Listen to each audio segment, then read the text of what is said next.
Excuse me. About the faucet.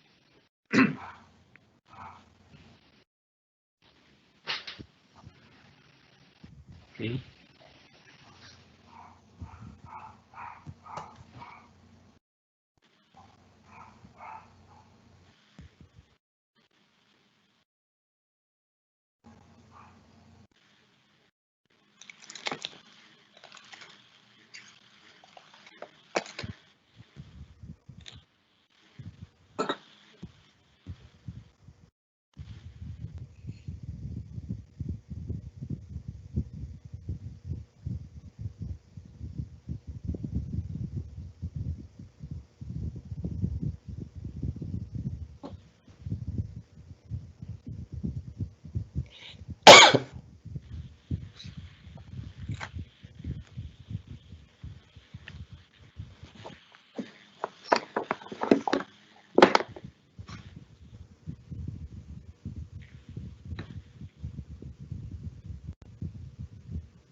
Good morning, everyone.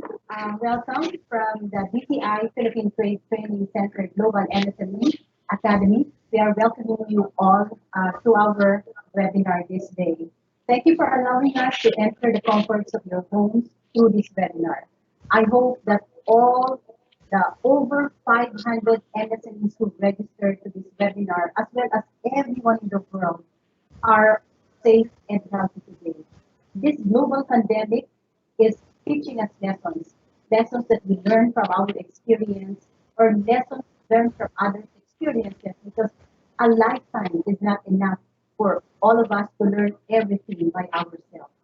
Today, ladies and gentlemen, our dear MSMEs, let us learn from subject experts who will provide insight how to mitigate, manage, and move forward and transition business operations into a conditional to post-quarantine scenario. This is 3 episodes of 2 hours each.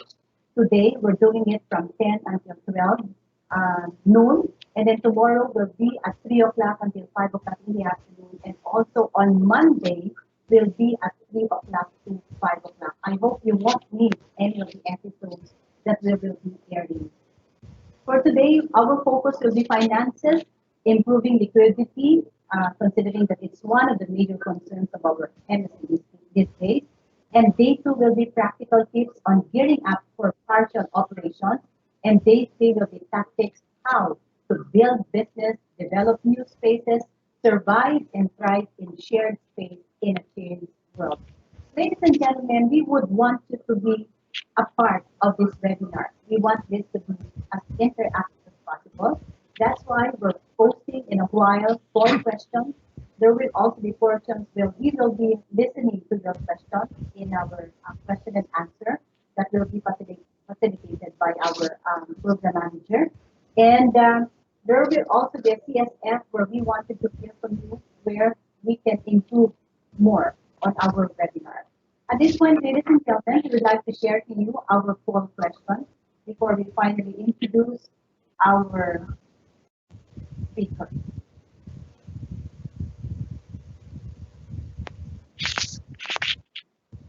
I'm having a problem with my name. Okay, and here's our poll question.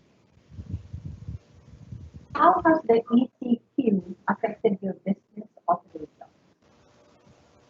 Choices are, or you can actually answer or consider everything, cash flow concerns, stop operations, sudden drop in sales, no or limited access to raw materials, delay in processing and delivering service, and reduced work.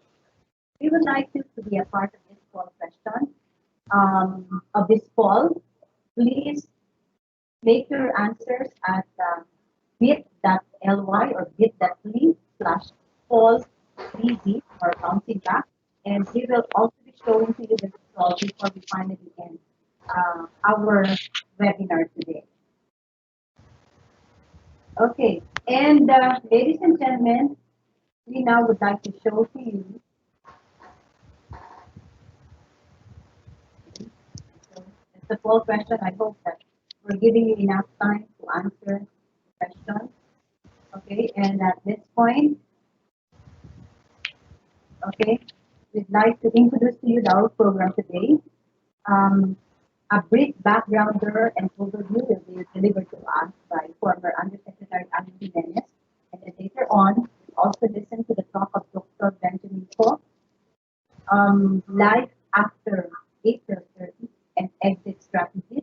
Then we'll have Mr. Joey Bermudez who will talk about the myths, the facts, the options for financial assistance and safety net, and then we'll listen to your questions, whatever you'd like to raise, to our speakers so that they can answer all the questions. Okay, and at this point, ladies and gentlemen, I'd like to present to you our facilitator, who will also give a background on an overview about our webinar series, the first day of which is happening today. Ladies and gentlemen, former Undersecretary Almadita Jimenez. Yes, Yusek, good morning.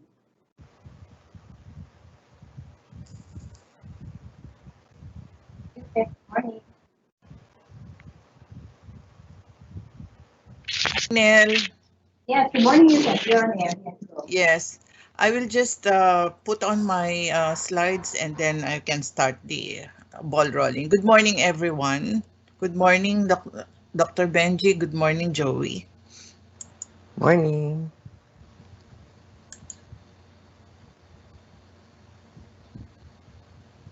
Are you seeing the screen now?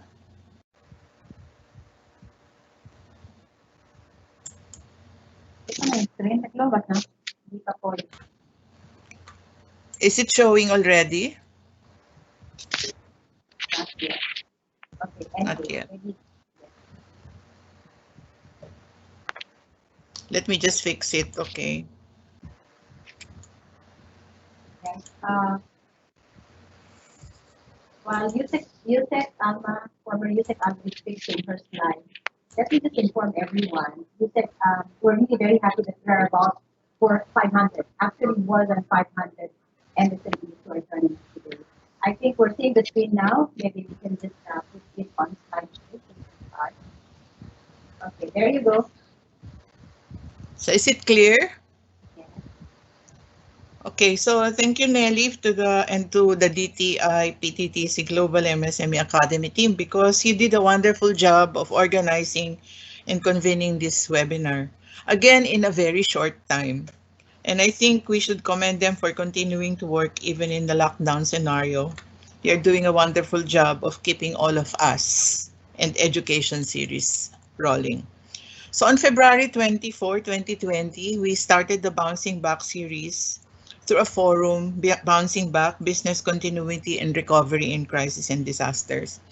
This forum was organized to bring enterprises together in a meaningful discussion and action, take the responsibility for business recovery and plan proactive steps to better prepare should disasters and crises, natural or man-made, happen again. At that time, the coronavirus was just starting to bear its spikes, and the world was watching China and a handful of other countries implement measures to contain the spread of the virus.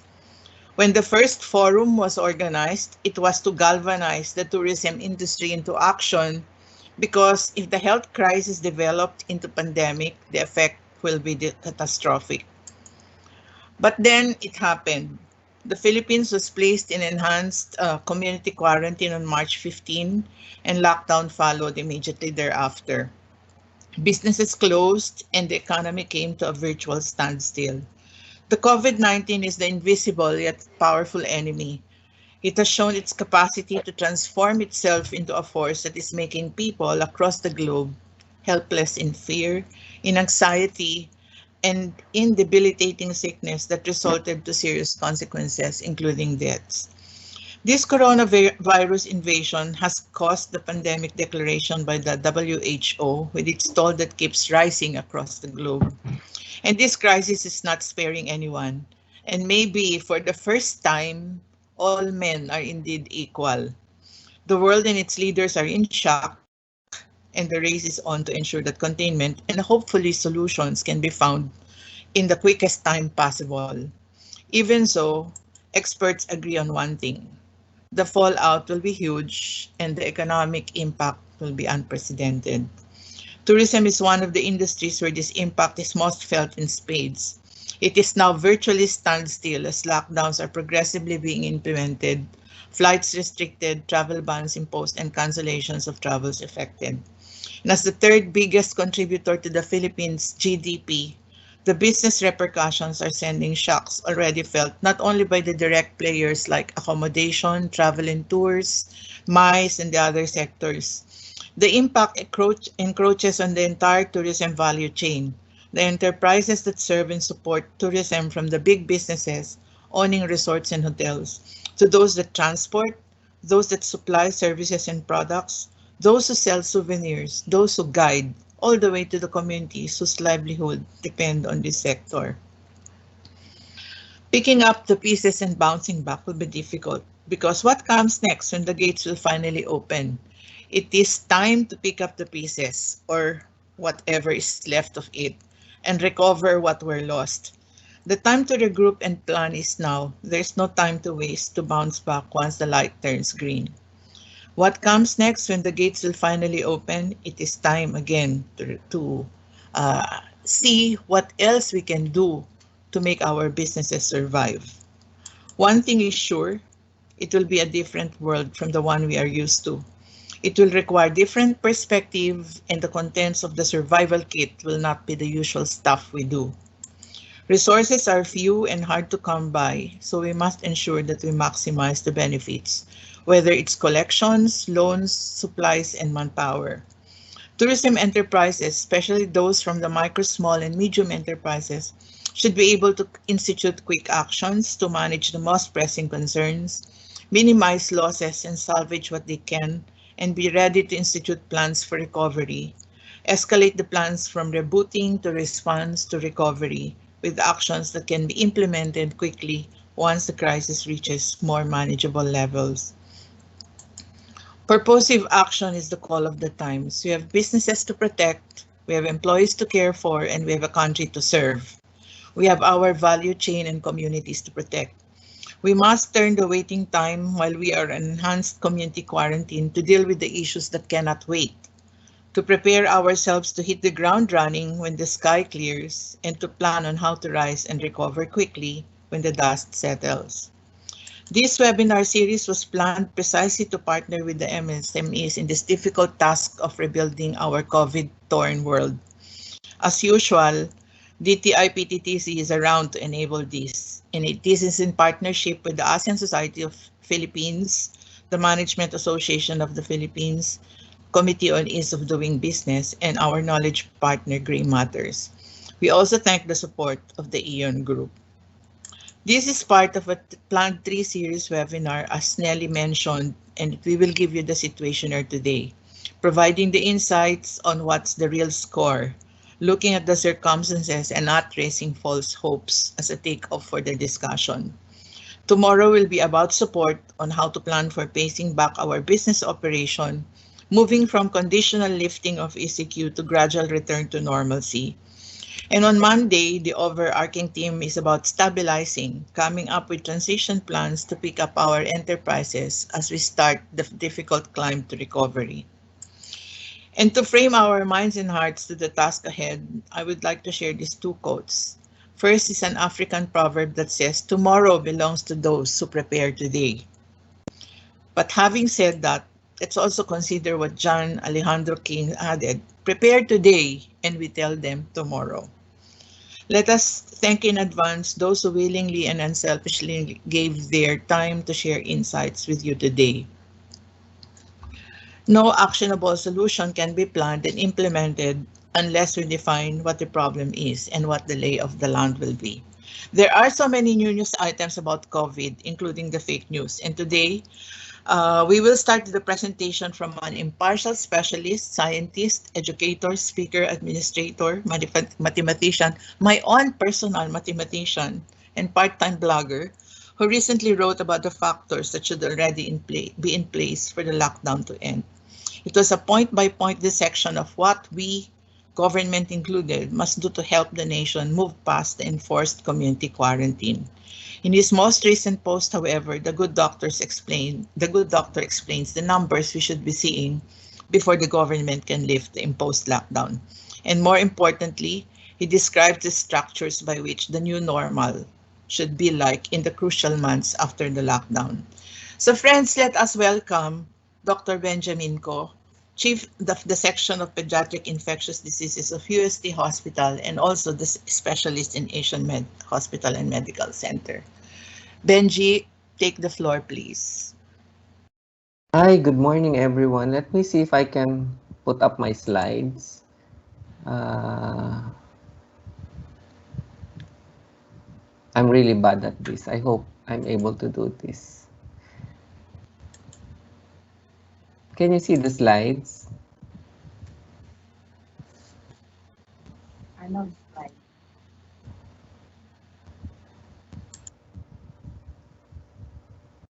Are you able to see the slides now? Not yet. Okay. And it says share.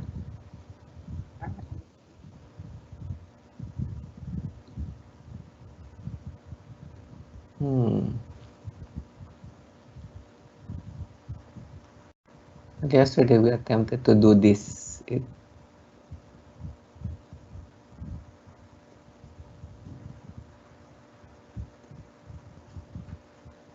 This one. Do you see it now?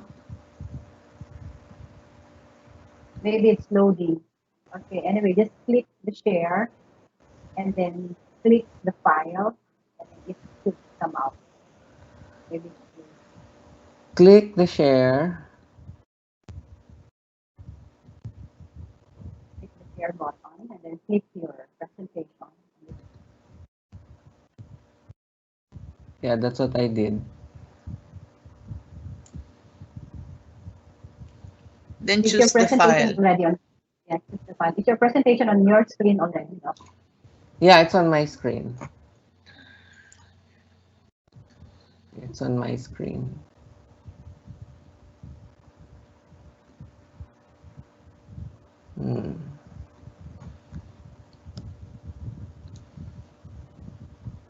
We tried doing this yesterday. It worked Okay. yesterday. Yeah, it worked yesterday. Okay.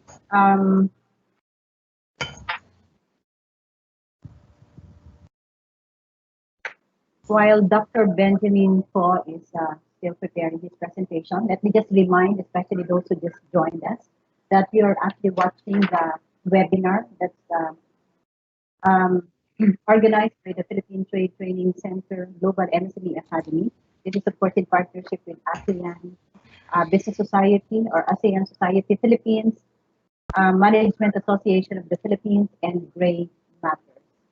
This is the first episode of a three-series webinar on bouncing back, shared future in a changed world. We have for today our guest, Dr. Benjamin Ko, and Mr. Joey Bermudez, who will also be part of the presenters in a while.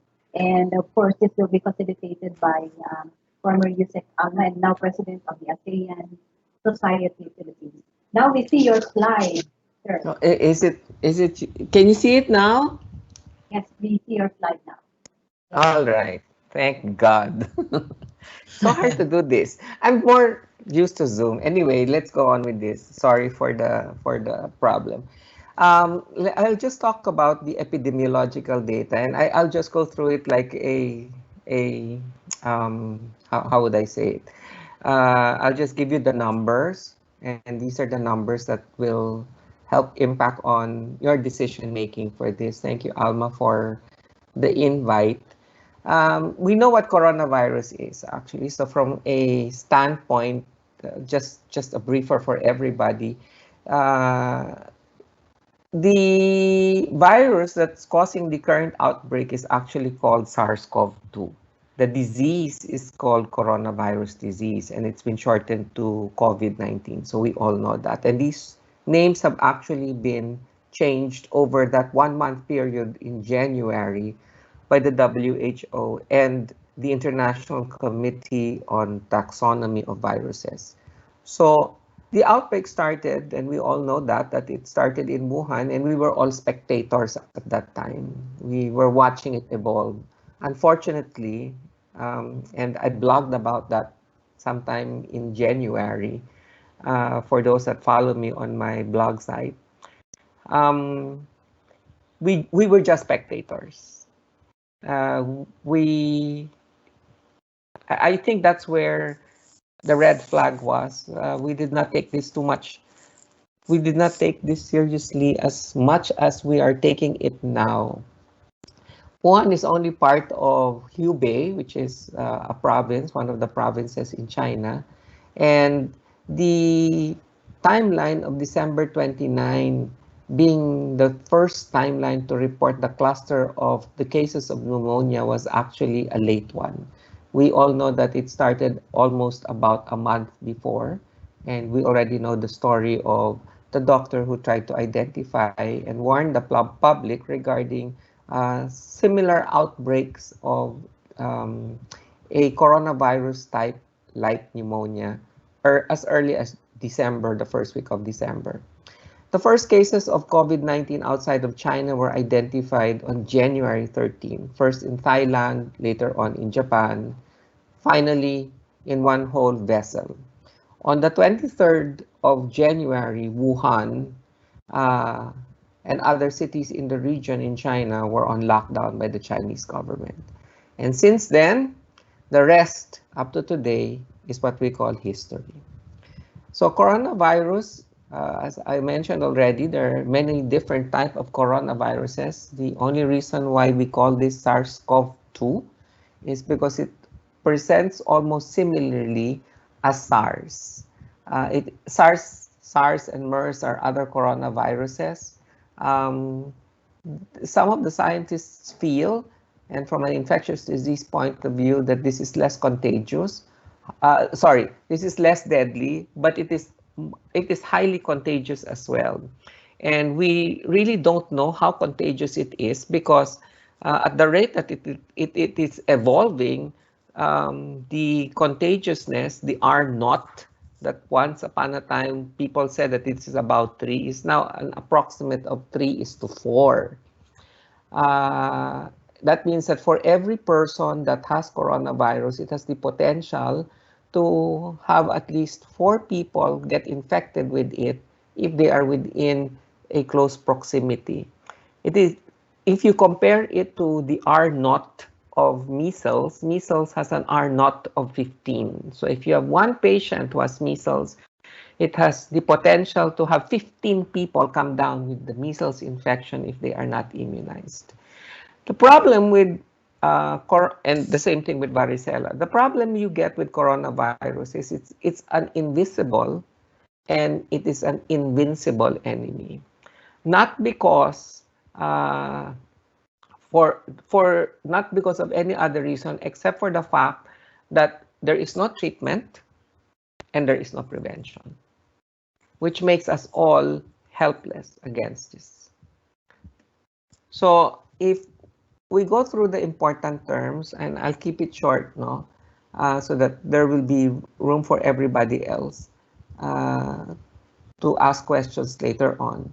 The important terms that we need to take into consideration are these 6 terms: confirmed cases, case fatality rates, recovery rates, cumulative data, daily data, and flattening of the curve. We always talk about flattening of the curve. We pray that we would flatten the curve. But the curve depends on all of the other 5 parameters. And the confirmed cases will always be different from the total cases. So when we talk about cases, we always talk about confirmed cases. These are cases that have been documented and laboratory tested to have coronavirus infection.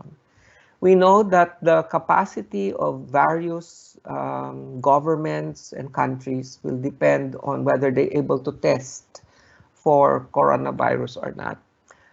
So it is important that we have one similar definition and we look at confirmed cases. If you look at China, again, I keep referring back to China, nothing against them. It's just that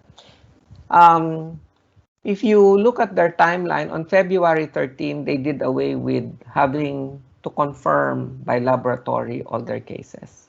So if you look at their data, from February 13 onwards, they just went clinical and used CT scan. Why? Because even with confirmatory cases, there are Waterloo in diagnostic testing. And we can take that up later on in the Q&A.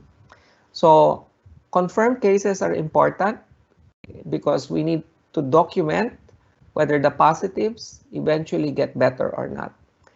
Death is important as well, and they are called case fatality rates. Among all of these, fatality rates are the most countable, and that's why it is important to me that we are able to identify deaths more than recoveries. It is good to know that we have patients that recover, especially those that are positive. Eventually, they must revert to negative, and we should know what happened to the recovery rates. Unfortunately, some of the recovery rates get dropped off because we do not have enough tests to test whether they have converted from positive to negative or that they just disappear off the face of the earth, not because they die, but because they don't follow up. The other thing about the data is we talk about cumulative data, and people will always say, why are the numbers rising? Look at the graph, it's all going up. Well, that's simple because that's cumulative data. There is no graph you will see that will go down because that's the total number of cases you see already. So as you see more cases, definitely you will see the numbers go up. Even if the whole world is zero, the total number of cases will reach a certain number. So that's the total. So that's cumulative data. It will never go back to zero. What you want to look at is the daily data, because that's the one that you want to see go down. So I think the people get confused, and I tell the people that the total number of cases matter, but you also need to take into consideration the closed cases. The closed cases are those that either die or either recover. Kasi if there are 10, for example, if there are 10,000 cases, total cases today, but 5,000 have recovered and 1,000 have died, then you're only running after 4,000 left. 6,000 have resolved already. And I hope everybody understands that. So what do we flatten? Well, we flatten the daily data. We don't flatten the cumulative data. So that's the curve that needs to get flattened. So the daily data, the total number of cases, need to keep going down. So here's the as of yesterday. Yeah, this is as of yesterday. Sorry. So if you see the total number of cases in the world, we're racing to 3 million. Europe, the US, and the UK are actually the biggest contributors to the total data in the world. Now you'll see that, you'll see that the data in Europe, you'll say, oh, well, there's a big gap. No, you have to add this one and the data in the UK. So if you add all the data in the Europe, the United States, and in the UK, they will account for almost 80% of the total number of cases in the world. If you look at the total number of cases in Asia, and we don't include China, because China alone has like 80,000, and I don't know if that's real or not, sorry. But for demonstration purposes, we will believe that data for a while. If you look at the total number of cases in Asia alone, you will see that we are less than about 300,000 cases compared to the United States, Europe, and the UK. And if you look at this, it's a very, very busy slide, but it will show you how rapidly we have increased and how rapidly all of the other countries have increased compared to all the other countries. It's super busy because we have to put everything in order into one slide. But if you look at the data, what I wanted to show you was this. You see these gray lines here. Do you guys see that? The one that I point, this one. Do you see these gray lines on the background? These gray lines on the background show you whether the cases double every day, whether they double every 2 days, whether they double every 3 days, they double every 5 days, or they double every 10 days.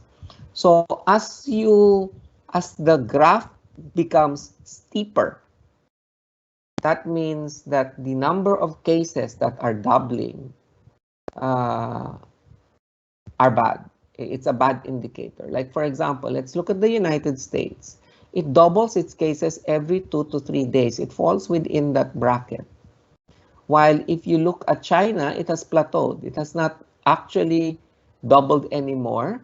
And that means that this has served as a plateau. This is what I'm talking about. This is cumulative data.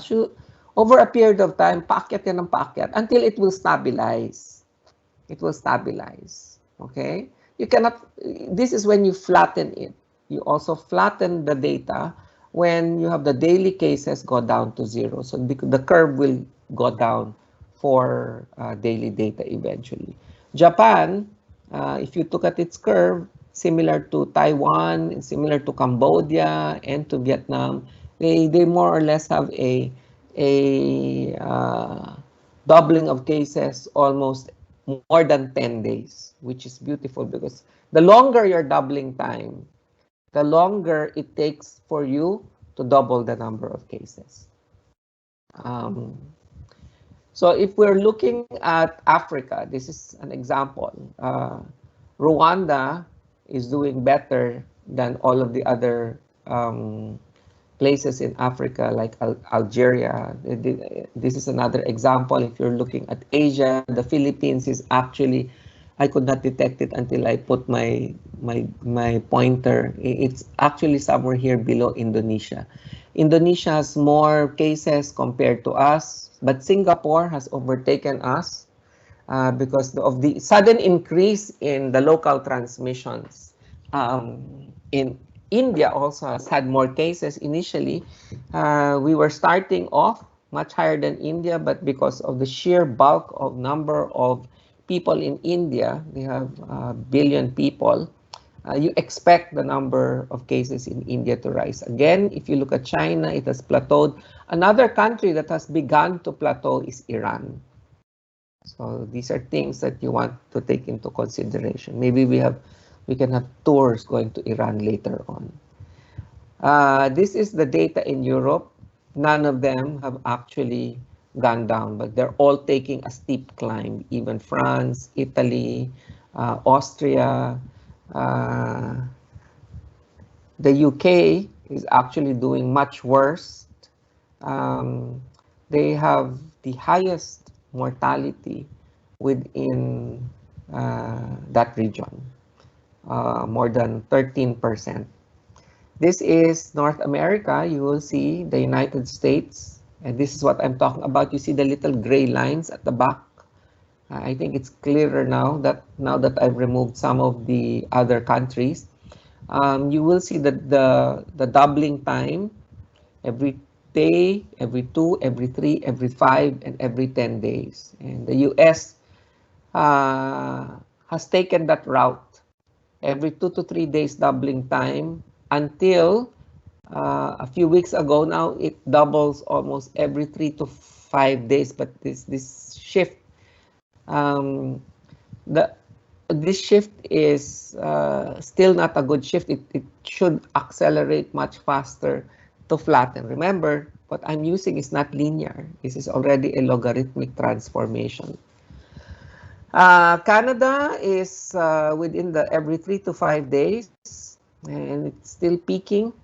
compared to Mexico, the Dominican Republic, and other countries. Look at how beautiful the data of Australia, New Zealand, and Guam are. That means that they have flattened their curves. Yan. Flat mo na siya. Flatten mo na siya. Ang flatten hindi bababa sa zero, ha? If flat mo siya. So hindi na siya umaakyat masyado. And of course, you look at South America, which is just trying to build up. The starting point here of all of these graphs are the days since the 100th confirmed cases. So we start counting because that's the only way we can graph them on a logarithmic scale. So if you look at the total daily confirmed COVID cases, we're still on that upswing, unfortunately. And if we're bending the curve or not, you will notice that there are some countries that are. China is, South Korea is. As to whether we're actually bringing it all the way down to zero, I think that we're still a little far off from that. So these are the data you see in Asia. We're bending it slowly, especially for China and South Korea, Iran. You see the trends. Lebanon, Thailand is also bringing it down. Malaysia is also bringing it down. And that's because most of these countries that I mentioned, South Korea, Malaysia, Thailand, Iran, they're actually doing more tests. Testing actually helps identify which patients are positive, and it allows you to measure whether the measures you instill, social distancing, etc., are working or not. Otherwise, if they're not working, then you should go back to the drawing board. And you see the same thing with several other countries in Europe. Italy has begun to bend. There are less cases being reported daily. Austria has the same thing, see the same thing with most of the other countries. But you will see that it varies from country to country, because like in Belgium, their numbers are actually all on the way up, and they have the highest number of case fatality rates in the world. I'm not just talking about in that particular region. In the US, Canada, Mexico, Dominican Republic, Cuba, and you see the data in Africa as well, and in South America. So we're not yet there. These are the total number of cases since the days since confirmed cases. So we're already reaching the 40th day since the first confirmed cases have reached 30 per day. Look how beautiful the data of Australia and New Zealand is. So this is what we want to do.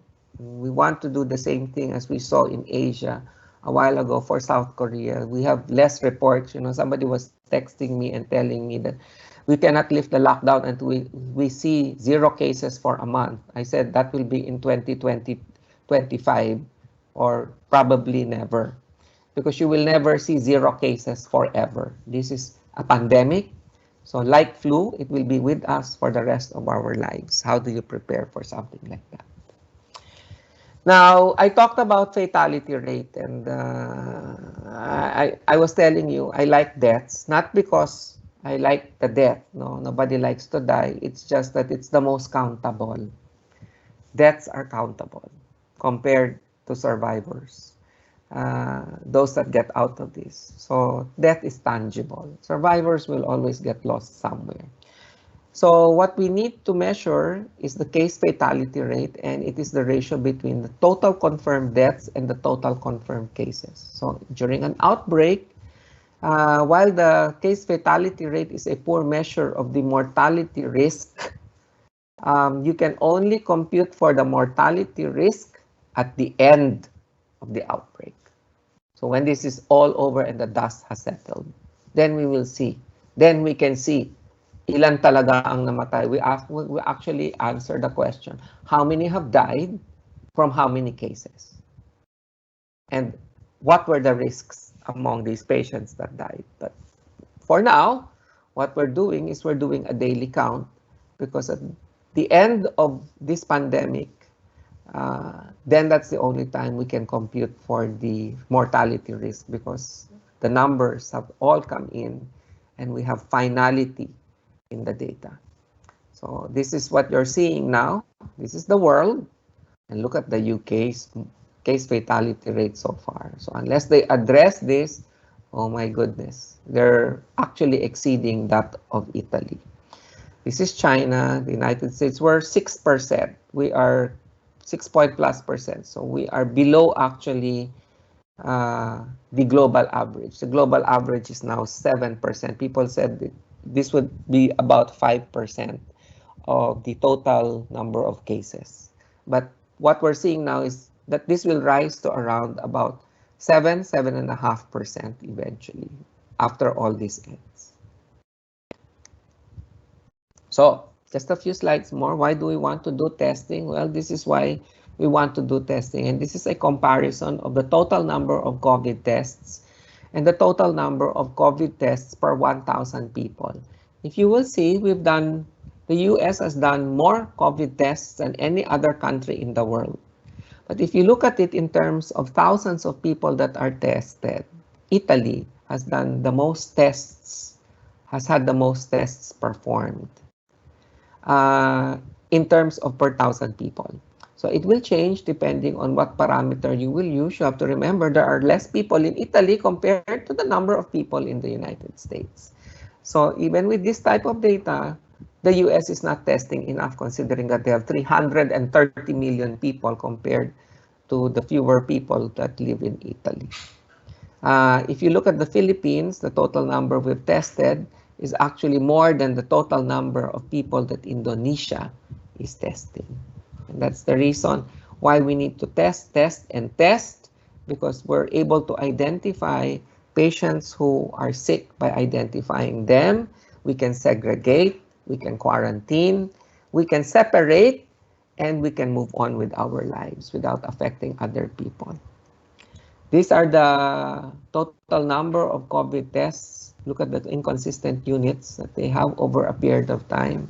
And even if you look at the per 1,000 of people, you'll see the difference with Lithuania having more tests, more samples analyzed actually per 1,000 people compared to the United States. Indonesia, again, is way below, and that also explains why they have a higher mortality rate. The approximate is at least for every one death, you should have at least 25 people tested in order to get good data. All right, so what can data on testing tell us about the pandemic? Well, it tells us with two indicators of the quality of data. No country actually knows the true number of people infected with COVID-19. I don't, you don't, nobody knows. No one will know. And there will be nobody that will tell you this is the true number. If anybody tells you that, they're lying. All we know is the infection status of those who have been tested. The total number of people that have tested positive, which is what we call the confirmed cases, is not the total number of people who have been infected, because the true number of people infected is much higher. There are a lot of people that don't undergo testing for so many reasons, whether they are asymptomatic or that it's not routine or that the test is not available or that the country is unable to buy testing kits. So there's no way to infer the true number of infections from testing data. It can give us a strong indication on the quality of a country's data on the pandemic. And that is what I have been blogging about, all the data. Those numbers that you see in my blog, or for those that follow me, show you or give you an idea on how informative the number of confirmed cases in the country may be. One more complication with using testing coverage as an indicator of reliability is that the number of tests needed to have an accurate picture varies over the course of an outbreak. So I cannot tell you how many tests we need. Some people ask me, some of the people ask me, so how many tests should we do in a day? Well, I just tell them that the more we test, the better. Because the more we test, then the more we're able to capture patients that are asymptomatic, but I cannot tell you how many tests you need. In the beginning of an outbreak, the number of people infected with the virus is usually low. You look at the provinces, for example, and I'll give you the data in the Philippines in a very short while. We we never expected Cebu to have a sudden outbreak in its prison. Suddenly, overnight, 123 people were supposedly uh, confirmed cases in one jail in Cebu City, which throws away all our numbers all of a sudden. So what I'm trying to tell you is, in the beginning of the outbreak, naturally, the more dense the population is, the more numbers you will see, the more tests that are done there. So, for example, the National Capital Region is a perfect example. In the NCR, you see there are more numbers compared to the provinces, but this is not it. The data in the provinces may not be an actual reflection because all the testing centers are also in the National Capital Region. So we need to capacitate all the provinces. So this is the number of COVID tests per confirmed case. In the Philippines, we are at least 9 tests done for every confirmed cases. So what can we learn from these measures from the pandemic? Well, both testing coverage and the number of tests per confirmed case help us understand what we know about the true spread of the virus from the data on confirmed cases. It is the number of tests per confirmed case that is the most helpful because this accounts for the fact that a smaller outbreak requires less testing. The more we test, then that means that there are larger outbreaks eventually. The intuition behind these estimates is that where the number of confirmed cases looks low against the number of deaths, it's a clear indication that true number of cases are more likely to be much, much higher. And the fundamental reason for this is the limited extent of testing. The rate of tests per case gives us another useful way of approaching the same question by looking at the extent of testing relative to the number of cases directly. My approximate in the country is 1 in every 25. So if we're not testing enough, if we're looking at this, that we're testing only actually, sorry, here, where we're testing in the Philippines about 9 tests for every confirmed case. We should increase that to around 25. And if you look at the data of Taiwan, Australia, and the United Kingdom, this is a beautiful example. Let's use 3 countries. Taiwan, for example, these are measures shown per million people of the country's population. Taiwan just needs to do 10, about 10, 15 to 20 confirmed cases in order to identify the total number of, well, to give you an approximation of the total number of cases actually they have for COVID-19. Australia is doing more, while the UK is actually doing less. So if you look at the UK as a perfect example, compared to Taiwan and Australia have their numbers down because they're doing more testing. So this is what the Philippine situation looks like. This is as of yesterday, and this is the daily data. That's what I was talking about. We have had 111 new cases, 39 new recoveries, and only 9 new deaths. But this is the timeline when the Metro Manila community quarantine came in, and then the day after, we had the Luzon-wide ECQ. So our cases were still up and down. After the ECQ, you look at the total number of reports that suddenly came in, and this is over a 1-month period. We started mass testing about a week ago, and after doing mass testing, look at the numbers going down on a daily basis. The green are the recoveries and the red are the new deaths. My pet peeve is the green.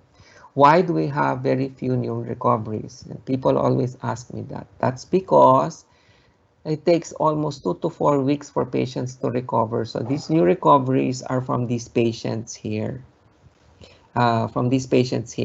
during this time period.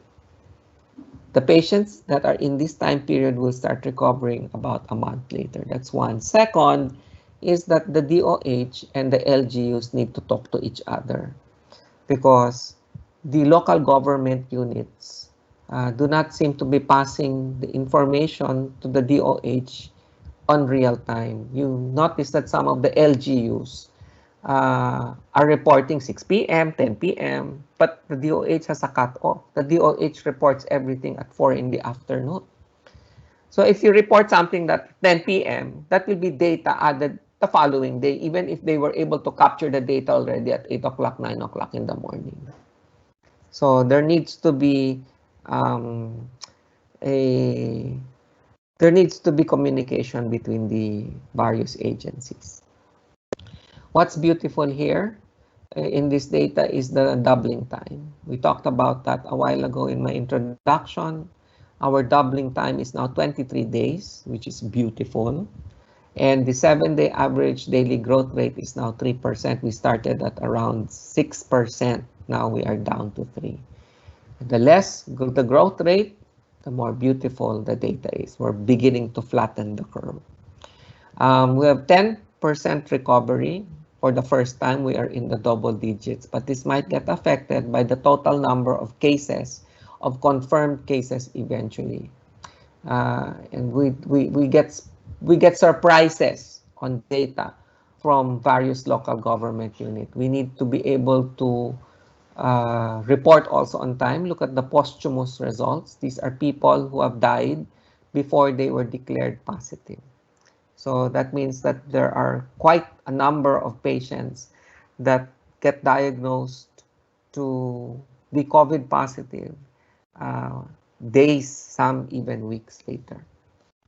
In terms of resolution of resolved cases, we've had, of the 6,000 plus, we've had 1,000 plus that have resolved, 61% in recovery, 39% in deaths. But this should improve as we resolve more cases eventually.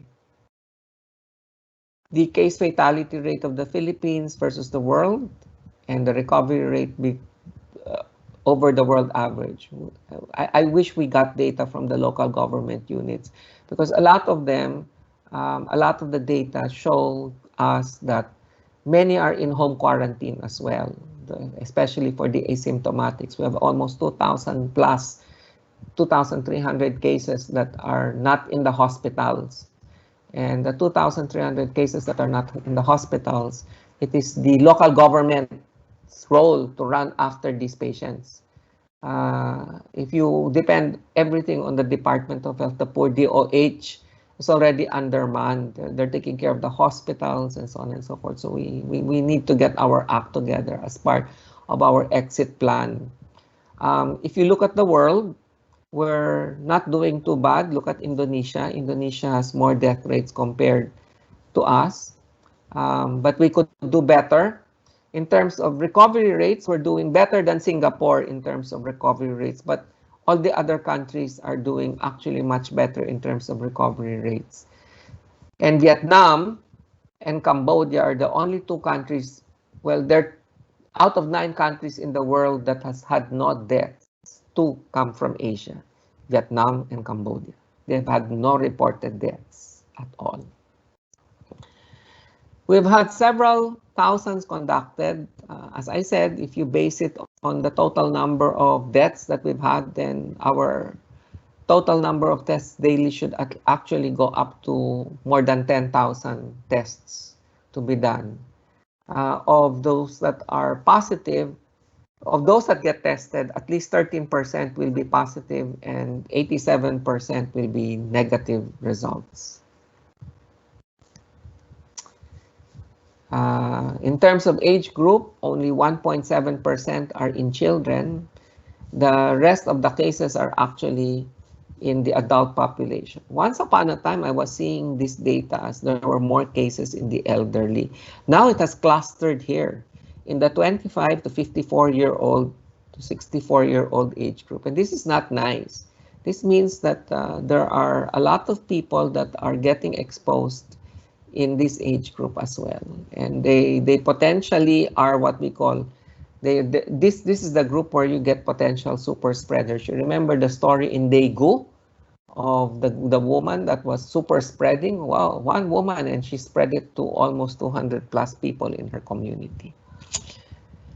The super spreaders are also asymptomatic, or they may have mild symptoms. So they don't know that they are sick, but they have the potential to spread it into the community.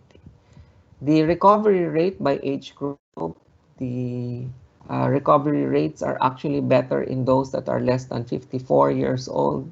And the fatality rates are really high as you go up in the senior age group, with almost 48% dying because of the age group in itself.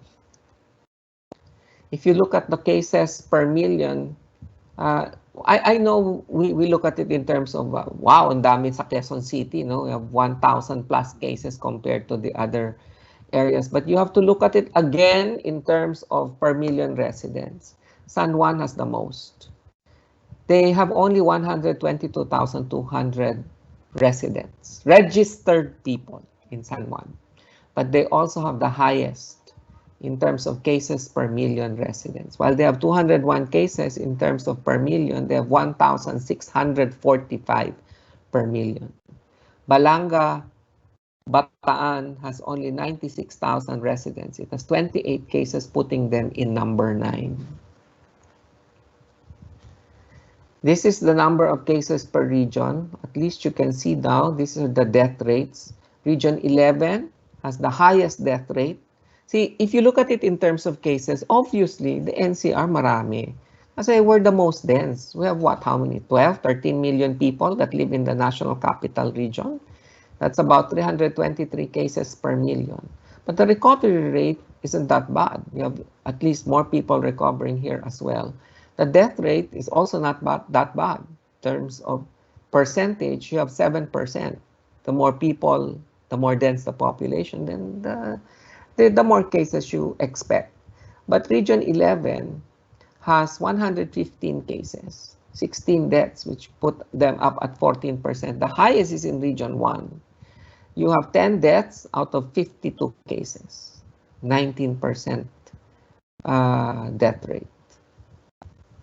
Okay. And if you look at it in terms of cases by city, Cebu has broken into the magic 10. And I did not count the 123 they reported overnight, just for the, all of a sudden they reported 123 cases from a prison area, somewhere there. If you look at the case fatality rate, the highest case fatality rate actually is in Pasig. There are 36 deaths out of 253 cases. So, like I said, don't look at it in terms of cases alone and number of deaths alone. And there will be more deaths in Quezon City because they have more cases. But their case fatality rate is 8%. The highest is actually in Davao. They have a 16% case fatality rate. 16 deaths in 97 cases. So, what's the exit strategy? How do we get out of this alive? I don't know. Well, sa akin, let's just answer it one by one. Do we expand, do we extend, or do we ease? That's the new normal we're looking at. And my advice is we look at from least risk to highest risk for social distancing. In short, the least risk for crowding to the highest risk for crowding. The first thing that you ease out is the one with the least risk for crowding. I hate saying it, but I don't think we're ready for an MRT, LRT.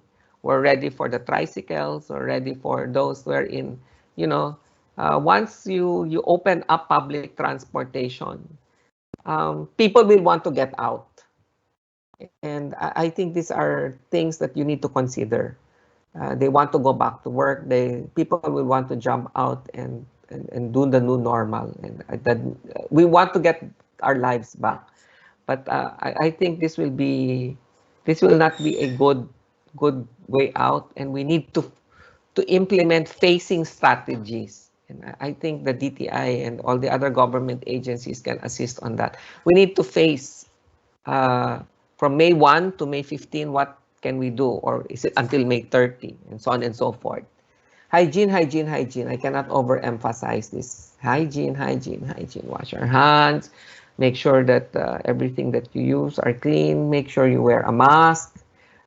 Even if the WHO did not initially say that it is required, now they take their things back, and the WHO is always like that. They are a political organization. They are not a regulatory agency.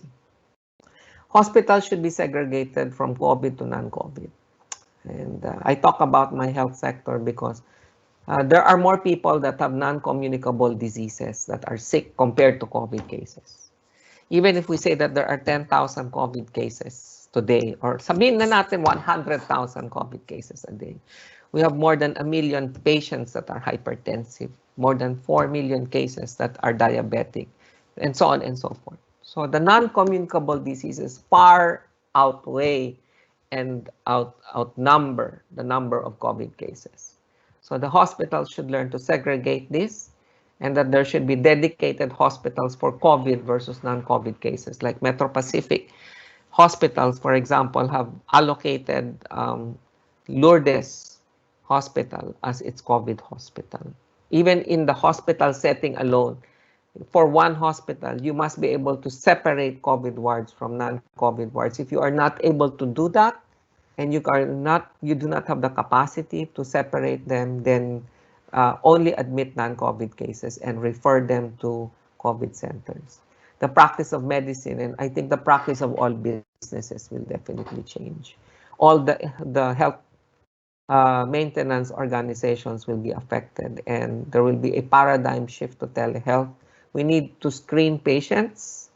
Those that are sick those that fit the criteria or are probable and suspected COVID cases should be separated and should be seen separately in different areas.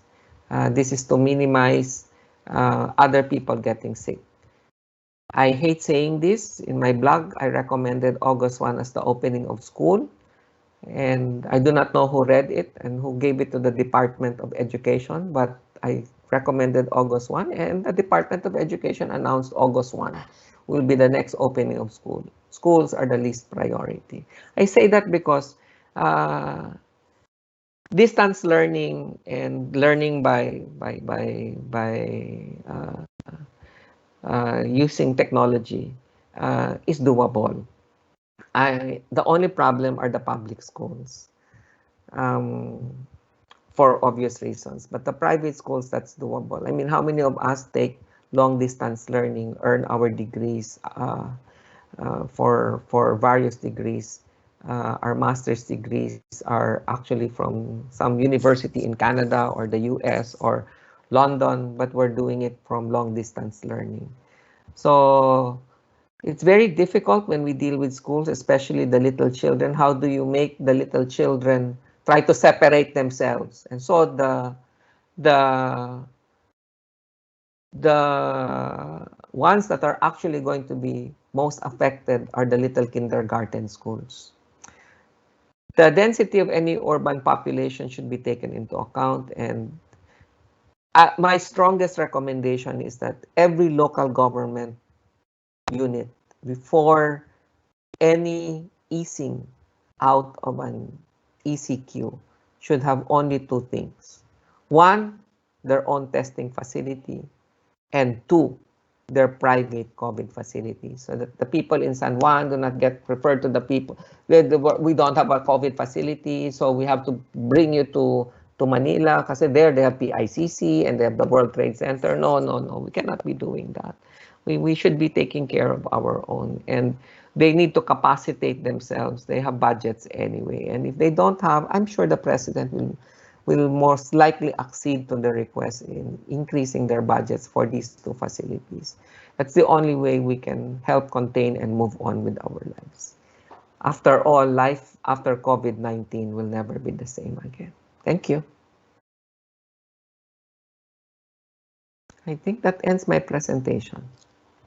Thank you very much. Thank you, thank you. Wait.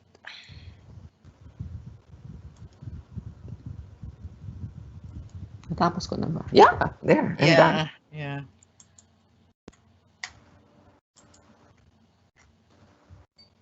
Are you seeing this already? Wait. Dali lang ha. Very challenging para sa atin talaga tong ano. There you go. Can you see it now? Can you see the slides? Yes, it's already on screen. Sige, okay. So we thank Dr. Benji, and he shared a lot of information. So I don't know if I can process that, and I don't also know if I will be comforted or scared. But one thing is clear, I get it. So at least now we have a basis for planning the next steps. We will defer the Q&A to the end of the session because we need to move on to our next speaker, who is foregoing his beauty sleep in Toronto, Canada, to join us today and share his financial wisdom to our MSMEs. There are so many talks and promises about financial assistance for enterprises, but many are clueless on how to exactly tap them. So how will enterprises separate the real deal from the empty promises? And of more concern, what if all this assistance will not materialize? So what are the options to manage liquidity challenges? And our speaker can certainly give us expert opinion, having worked as a banker for over 30 years. He did a lot of work in microfinance, small enterprise finance, migrant workers finance, rural finance, all the financing. And he has previously served as CEO of two commercial banks and was president of the Management Association of the Philippines, the country's largest organization of CEOs and business owners. And at various times, he did consulting work for rural financial institutions, NGOs, and multilateral organizations. And on top of that, he is a super good writer. He's the only one. I write well, but I take my hats off to the chairman of Maybridge Finance and Leasing Inc. Welcome, Joey Bermudez. Take over. Thank you, Alma. If you can give me a few seconds to set up my own slides. All right.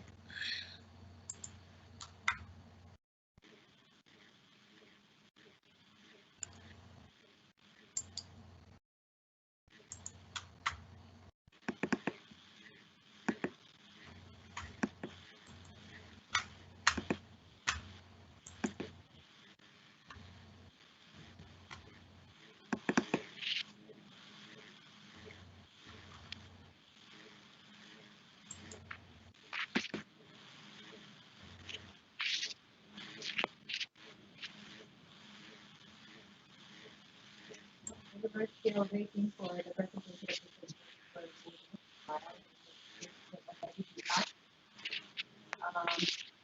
We now have hundreds of viewers. Thank you very much for joining us. There are actually a number of questions on those to the speakers by our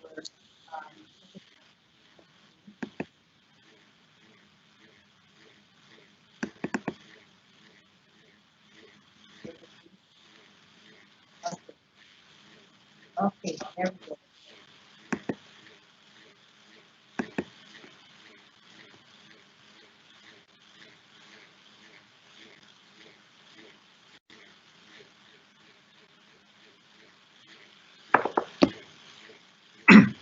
Good morning, ladies and gentlemen, and friends in the MSME community. First, let me give a word of solidarity with the hundreds or maybe thousands of micro, small, and medium enterprises in the country. I am a medium-sized entrepreneur myself, although I am a bit of a latecomer of sorts in the world of entrepreneurship. I became a businessman only in 2008. after I retired from banking, where I spent almost 30 years as a corporate executive. When I was in corporate life, I thought that working 16 hours a day from Monday to Friday was the definition of work ethic. That was until I became a businessman and had to constantly worry about the semi-monthly payroll, the monthly rental, the utility bills, the maturing payables, the labor cases, the regulatory issues, and the endless stream of problems that I never had to deal with, even as a CEO in the corporate world. My company is a fully licensed finance company, medium-sized by the standards of DTI. We focus on small and medium-sized borrowers. We get our funding from the domestic banks and a couple of investment funds in Europe that have partnered with us in addressing the needs of what a lot of people refer to as the missing middle.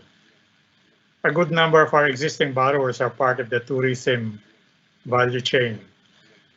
I guess I can then rightfully say, I feel you, I hear you, and my heart beats with you. Like you, I am scared today, scared that I may not have a business to speak of by the time this economy reopens.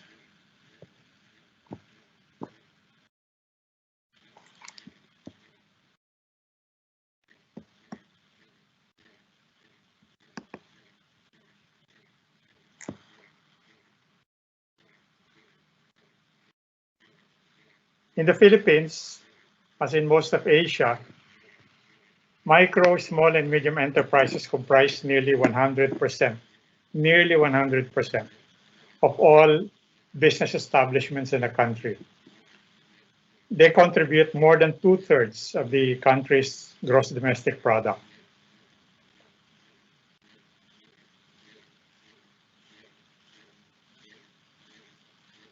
Unless you're younger than 30 years old, you would have known about two great economic crises that visited us in the last 25 years.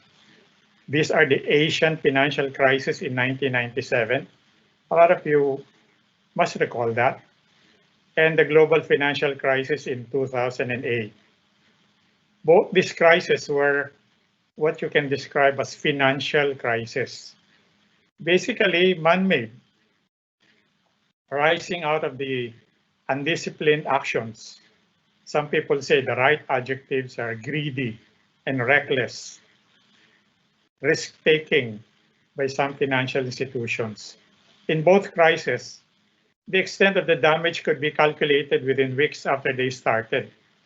I remember being asked in 2008 by several nonprofits, NGOs, religious congregations, and philanthropic entities to explain to them the nature of the subprime mortgage crisis and to give them an idea of how much damage it had caused the world.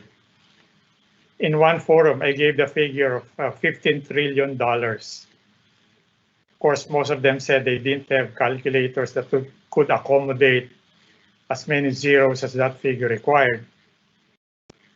Unlike the 1997 and 2008 crisis, the corona pandemic is a medical crisis that has now morphed into an economic crisis because it has struck enough fear in the hearts of men to cause a near total stoppage of business and economic activity. Months after it started, this crisis has not yet revealed its full extent. We do not know what the total damage is going to be up to now, how much damage it will inflict on mankind. By any standard, the corona pandemic makes the 1997 and 2008 crisis look like non-events.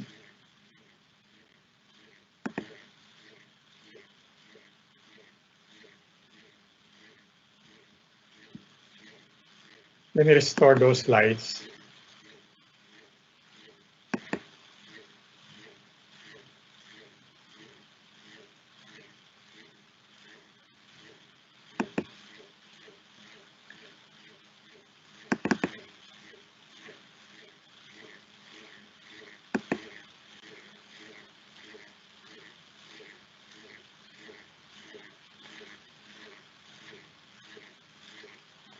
Sorry about that. I'm trying to restore the slides.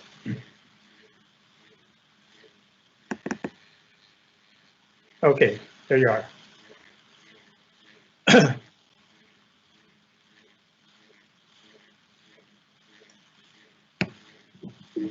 Now, there is one similarity between the crisis of 1997 and 2008 with the corona pandemic. And it is that in all these three tragedies, the biggest victims were the poor and the small entrepreneurs. Yes, you might say among those that are getting sick today are prime ministers, presidents, senators, congressmen, ambassadors, celebrities, filthy rich individuals, even powerful politicians. But, when the smoke has cleared, I dare say that everyone will see that this virus, which many people have labeled, rightly or wrongly, the great equalizer, has in fact exacerbated the lopsided relationships between the small players and the big players in the value chain, and the great continental divide between rich and poor. The best way to put our arms around this corona problem is to understand the revenue cycle of a typical enterprise. I call it the cash to cash cycle.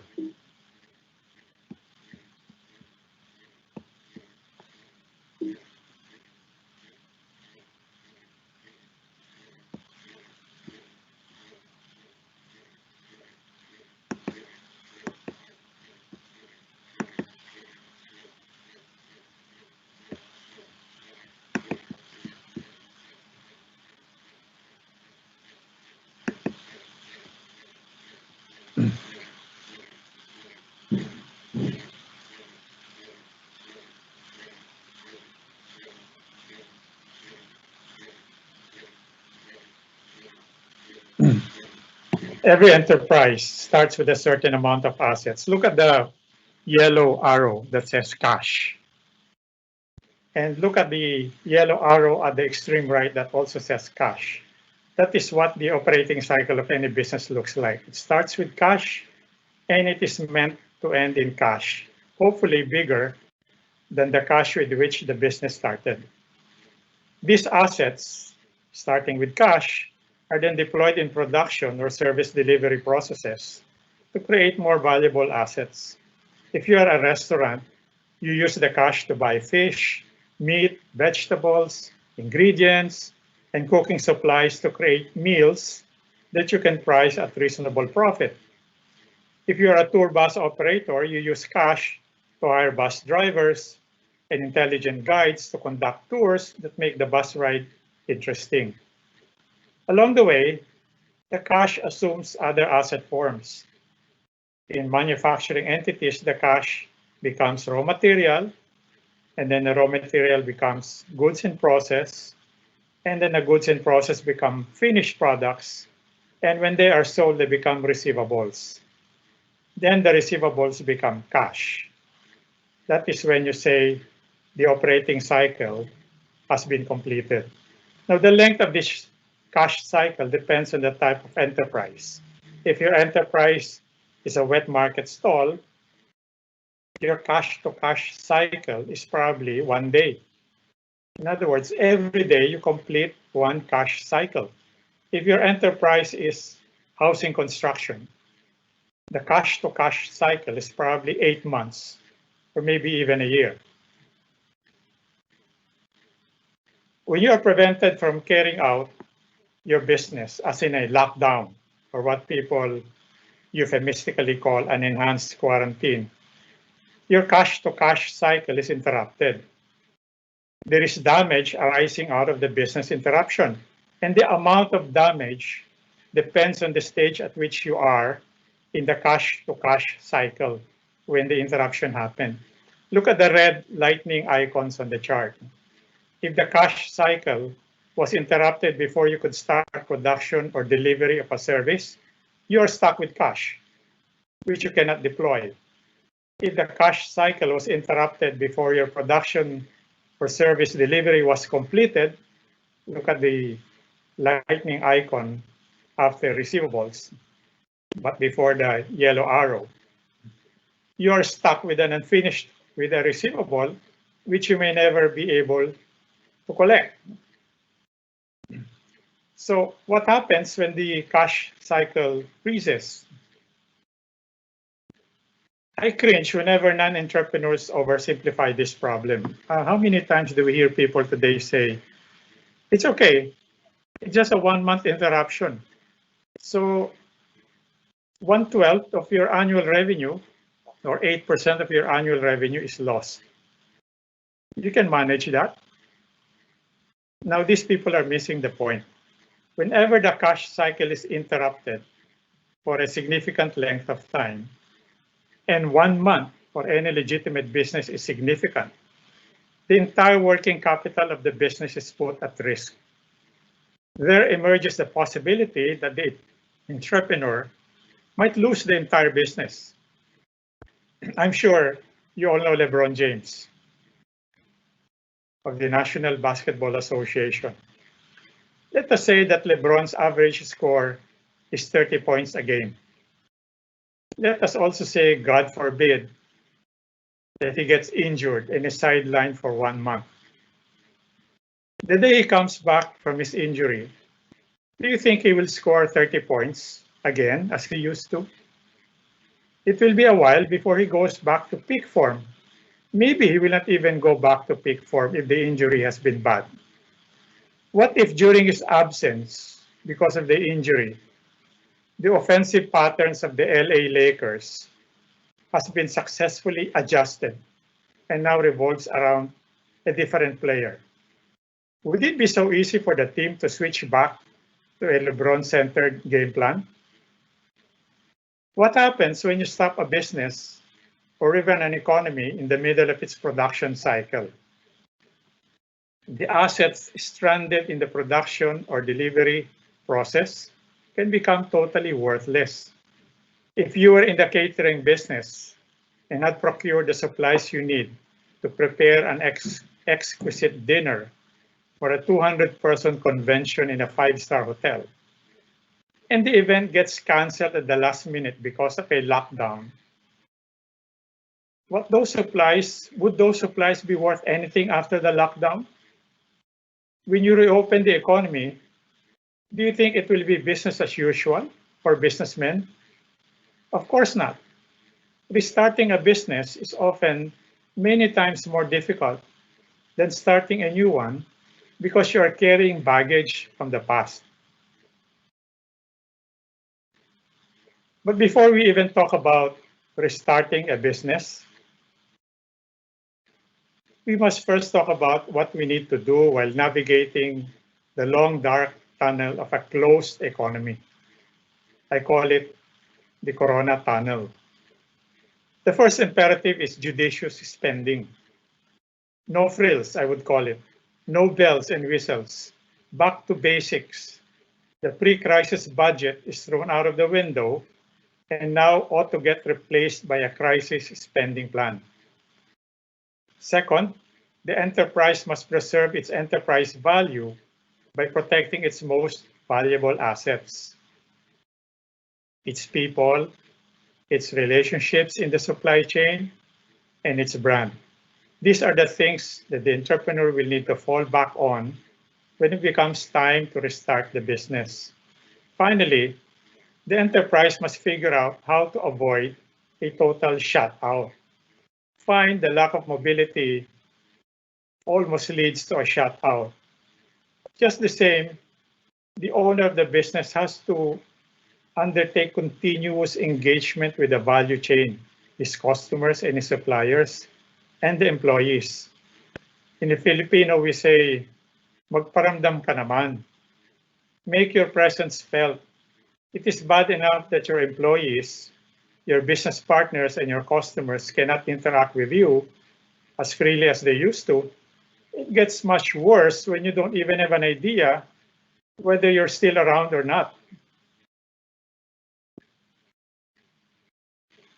Now, navigating the dark Corona tunnel is critical to ensuring that there's a business to go back to after the crisis.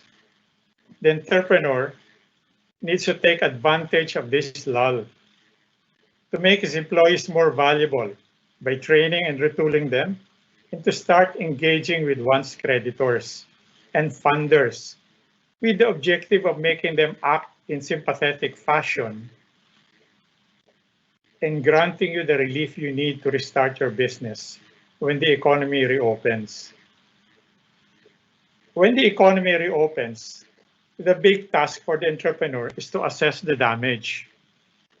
Look at the side of the chart that says the morning after. It is like inspecting your house the morning after a very strong typhoon. Take a look at the symbolic representation of a typical company. This company is leveraged 4 times, which means it uses 4 pesos of borrowed money for every 1 peso of capital that the owner has put in. Look at the green boxes. They represent the assets that continue to be of value to the business, even after the pandemic. Expectedly, the business will have some cash left, some good receivables, and some realizable assets, including some inventory that can still be used in the business. Now look at the peach-colored boxes below them. This represents the assets that have lost their value because of the pandemic. The bad receivables from customers who probably ran into extreme difficulties themselves. During the crisis, some of your own customers might go belly up, and after the crisis, they probably don't exist anymore. So any receivables you have from them are already bad receivables. Or unrealizable assets. This can include inventory that may have perished during the pandemic and are no longer usable after the crisis. On the other side of the balance sheet are your payables and your capital. Look at the yellow boxes. The light yellow box represents your payables. And you can see when you compare the payables to your assets. The assets are the boxes on your left. You can see that the good assets, the green boxes, are no longer enough to settle the remaining liabilities, which is the light yellow box. You can see, if you stay with me, you'll see the light yellow box is bigger than the 3 green boxes combined. Now, the dark blue box on your right represents the working capital that has become stranded because it is no longer supported by good assets. Look at that dark blue box that is labeled the problem. It is obvious that the amount of cash that will recirculate in the business after the crisis has already shrunk.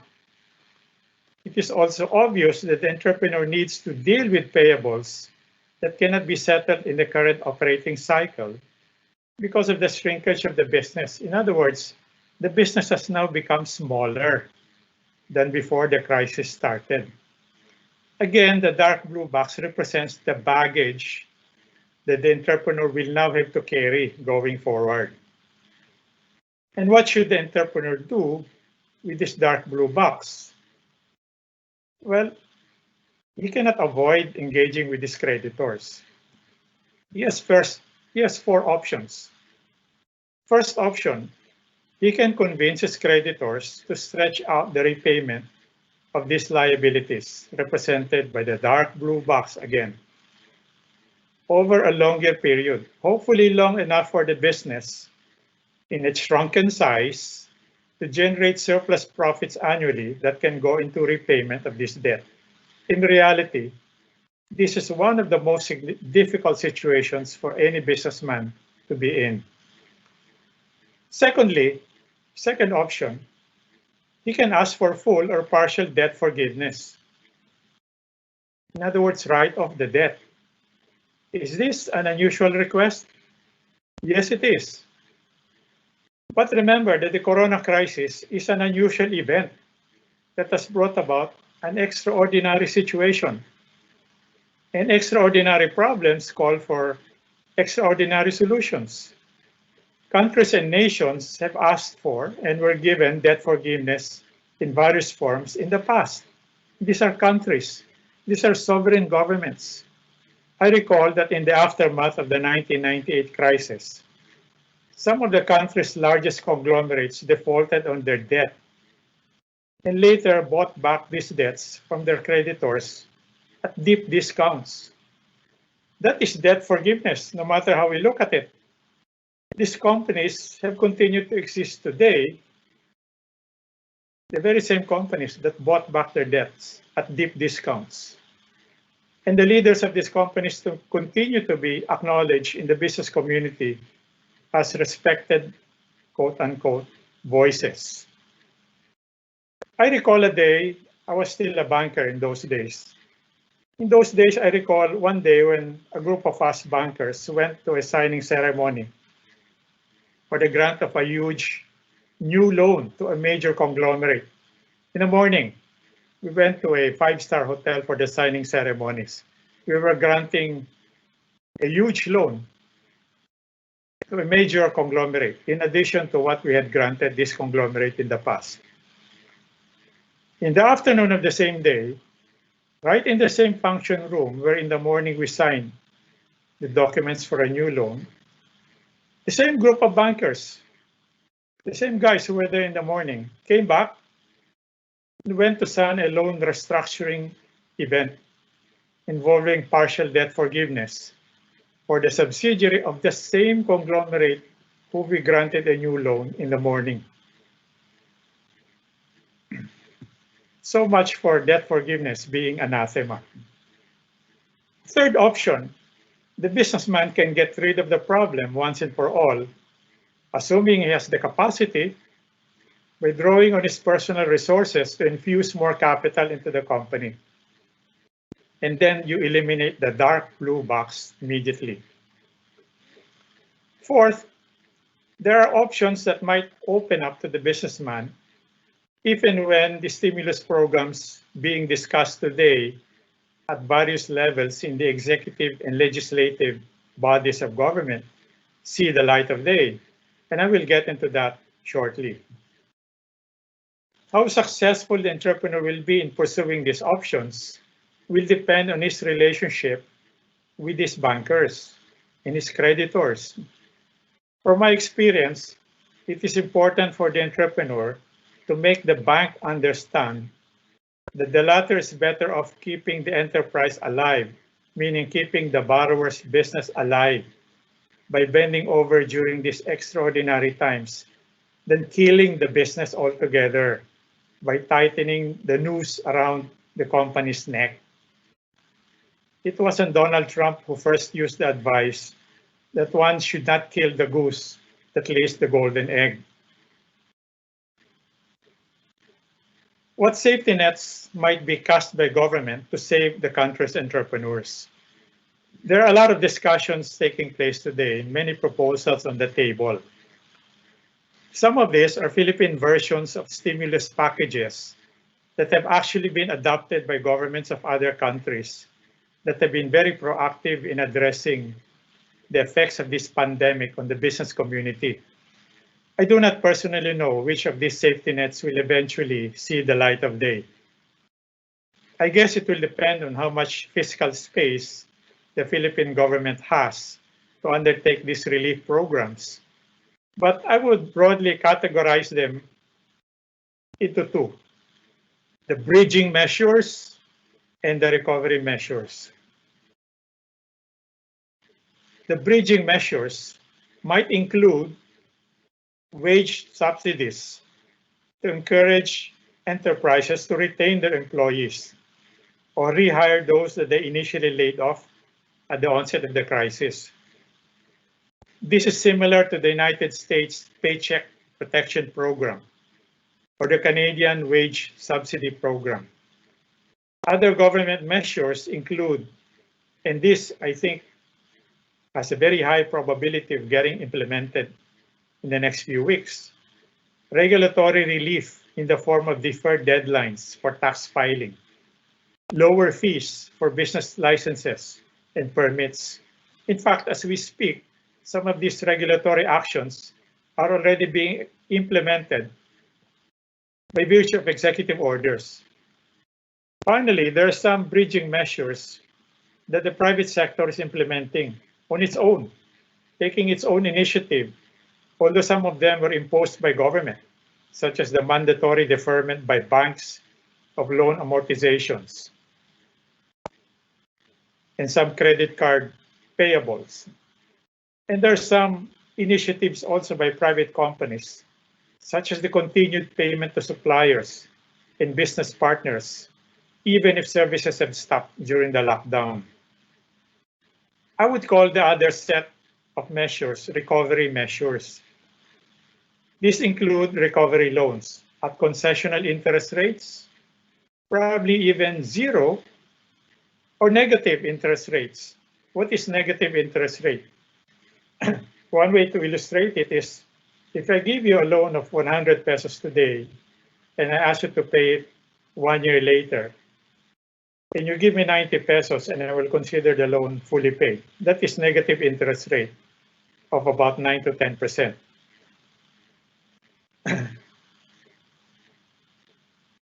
Other concessions can include government guarantees that enable enterprises to obtain favorable credit terms from their banks. For example, if I go to my bank today and say, can you lend my company 10 million pesos? The bank will probably say, yes, you're a good credit, but given the risk aversion in the market today, I will lend you 10 million pesos at an interest rate of 8% per annum. But if I go to the same bank and say, can you lend me 10 million pesos? And the repayment of this loan is going to be guaranteed by the Philippine government. Then the bank might say, yes, I will lend you 10 million pesos at an interest rate of 3% per annum.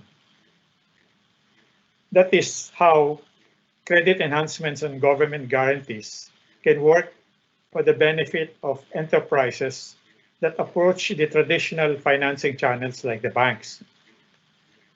The idea of zero interest or negative interest is not really new.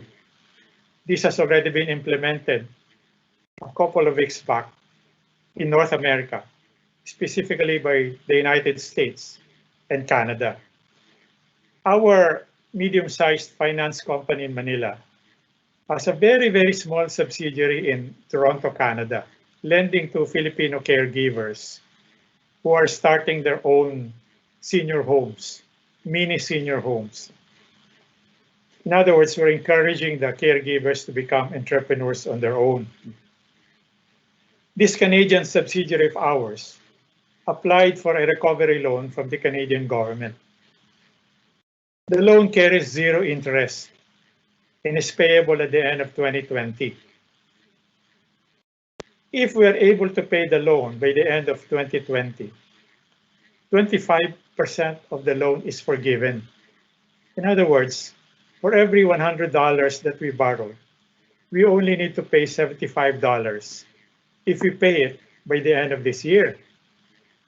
Now, if we are unable to liquidate this loan by year end, the loan gets converted into a 5-year loan. And the 5-year loan has bullet payment at maturity. In other words, I don't need to worry about monthly amortizations on the loan. Now, for the first 2 years of this 5-year loan, it is interest-free, zero interest. So if I pay the loan by the end of the second year, I would not have paid any interest at all for the life of the loan. Now, if you're not able to liquidate it in the first 2 years, then for the remaining 3 years, because it is a 5-year loan, the interest rate is going to be 5%.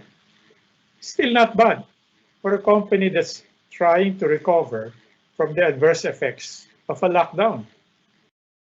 Now, this is the good news that I should tell you. We applied for this recovery loan before Good Friday. Online.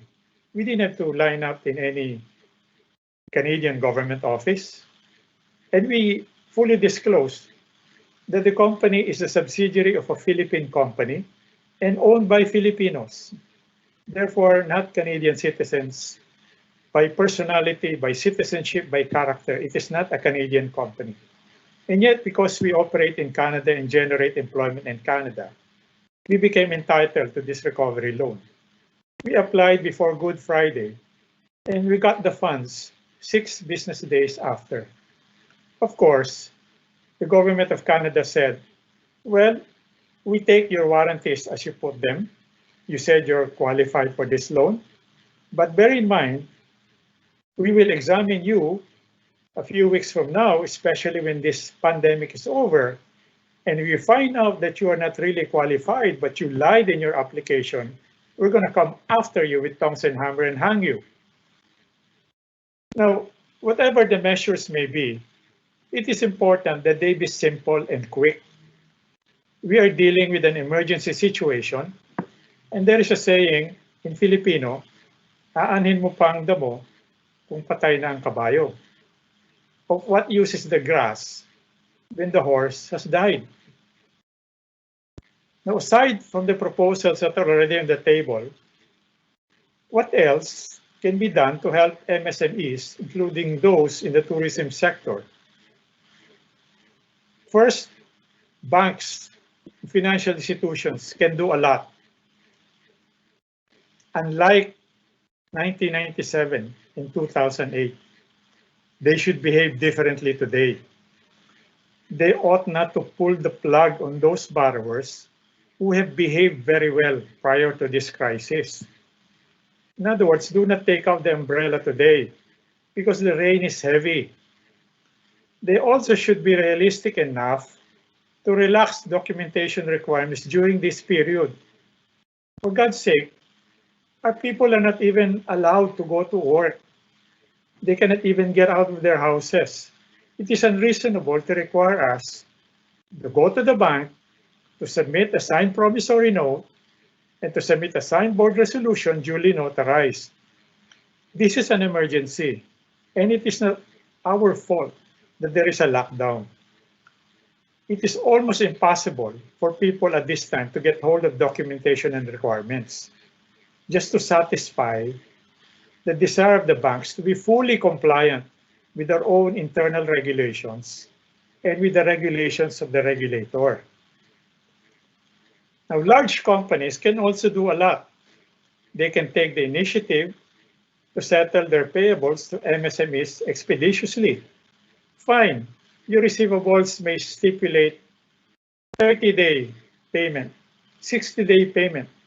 But what is wrong with settling them right after delivery? What is so patently wrong about settling them after 15 days, after 30 days, even if the terms of the invoice say settle after 60 days? What is wrong with that? If possible, large companies can provide advances to MSMEs with historically good performance. If there is any time when the MSMEs need the large companies in the supply chain, it is today. If the large companies want to make their value chains robust and loyal, the time to do that is today. Now, government can do a lot.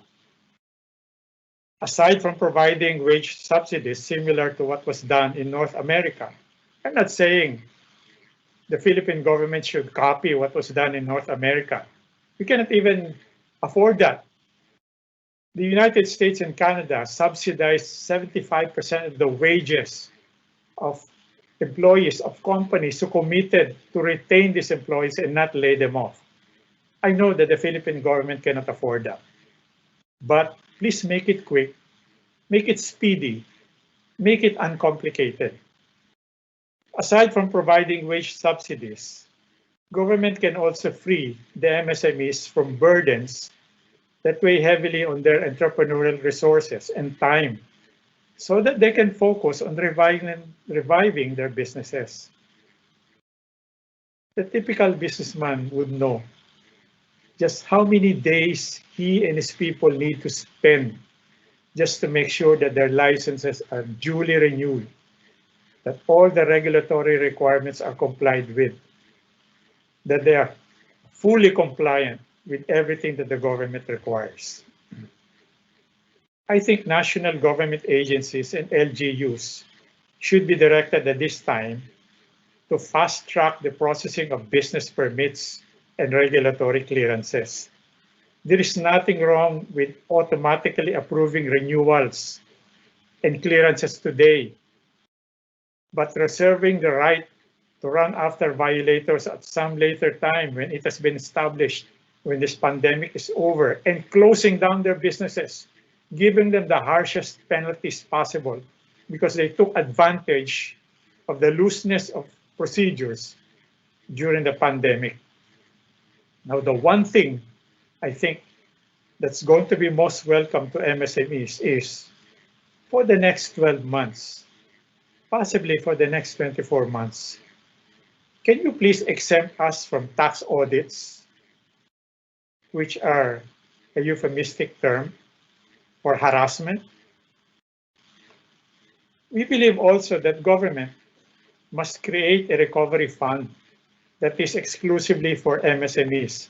You know, the legislative bills that are being discussed today in Congress that are part of the stimulus programs talk about a combination of loans being given to large enterprises, small enterprises, and micro enterprises. And you know what the channel of choice is? The banking system. In other words, the government will move these funds through the banks.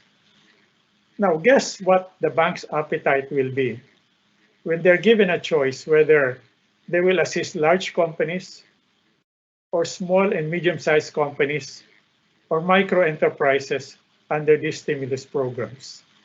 What will cost them the least? What will create for them the lowest perceived risk as far as their credit standards are concerned? Your guess is as good as mine. I think the recovery fund that is devoted exclusively to MSMEs can be funded by the proceeds of a retail bond to be issued to our overseas workers. I'm not even just referring to contract workers. Out of the 10 million Filipinos that are abroad, only 4 million are temporary workers. 6 million are immigrants. These are Filipinos who have become green card holders in other countries. They have become citizens of those countries. But you know what?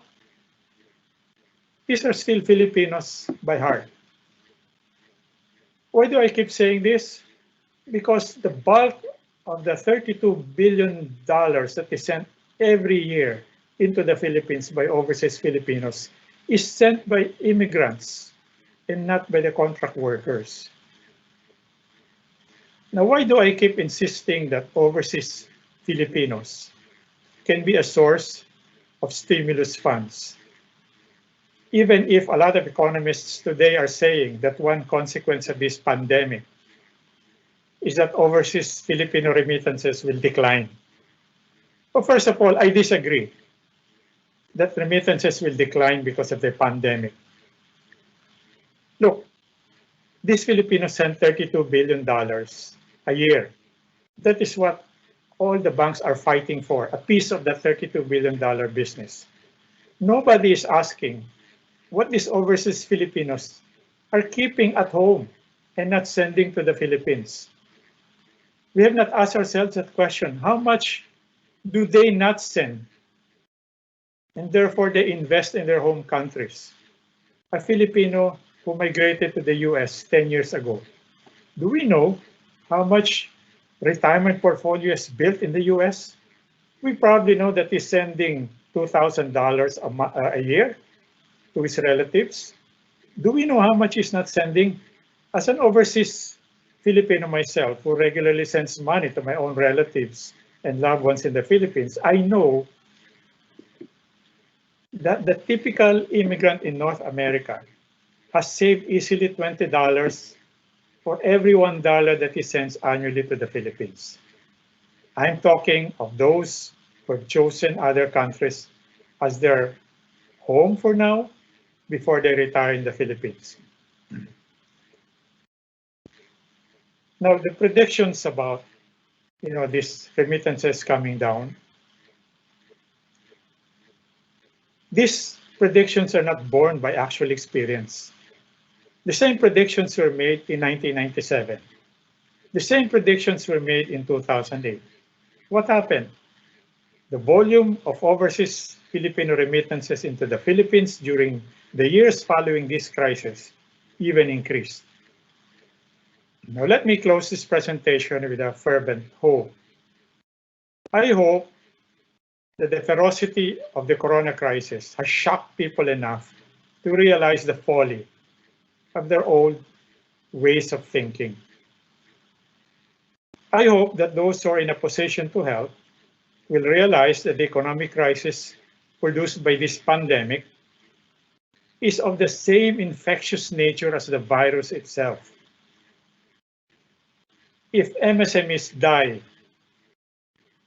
because of the economic crisis that will follow this pandemic, the value chain weakens. If the value chain weakens, the entire economy and hence society itself weakens. When that unfortunate thing happens, we will all start from scratch, which means to say, we will all scratch our heads and ask ourselves, how did it ever come down to this sordid outcome? Thank you very much, my colleagues in the MSME sector.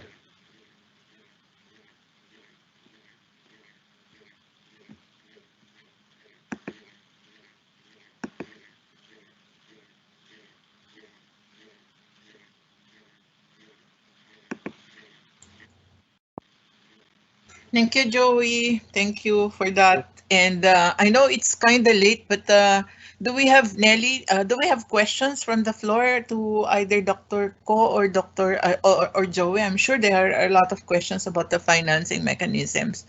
Are we um are we entertaining questions right now?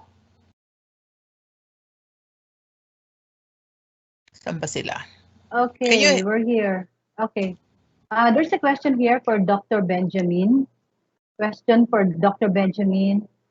It is says, still around? Yeah. yeah, I see. They muted me. Okay, Okay, I was okay. muted. Yeah. With the Okay. with the bending of the curve, it's still possible for the cases to face another spike, right? Are there Yes. factors to consider to keep the curve bent? Yes.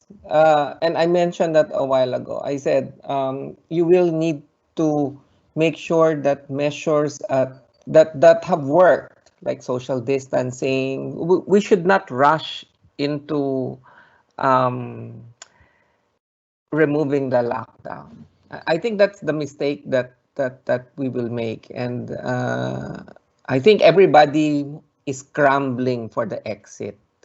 Once that ECQ is lifted, not in a phased mode, you need to face it.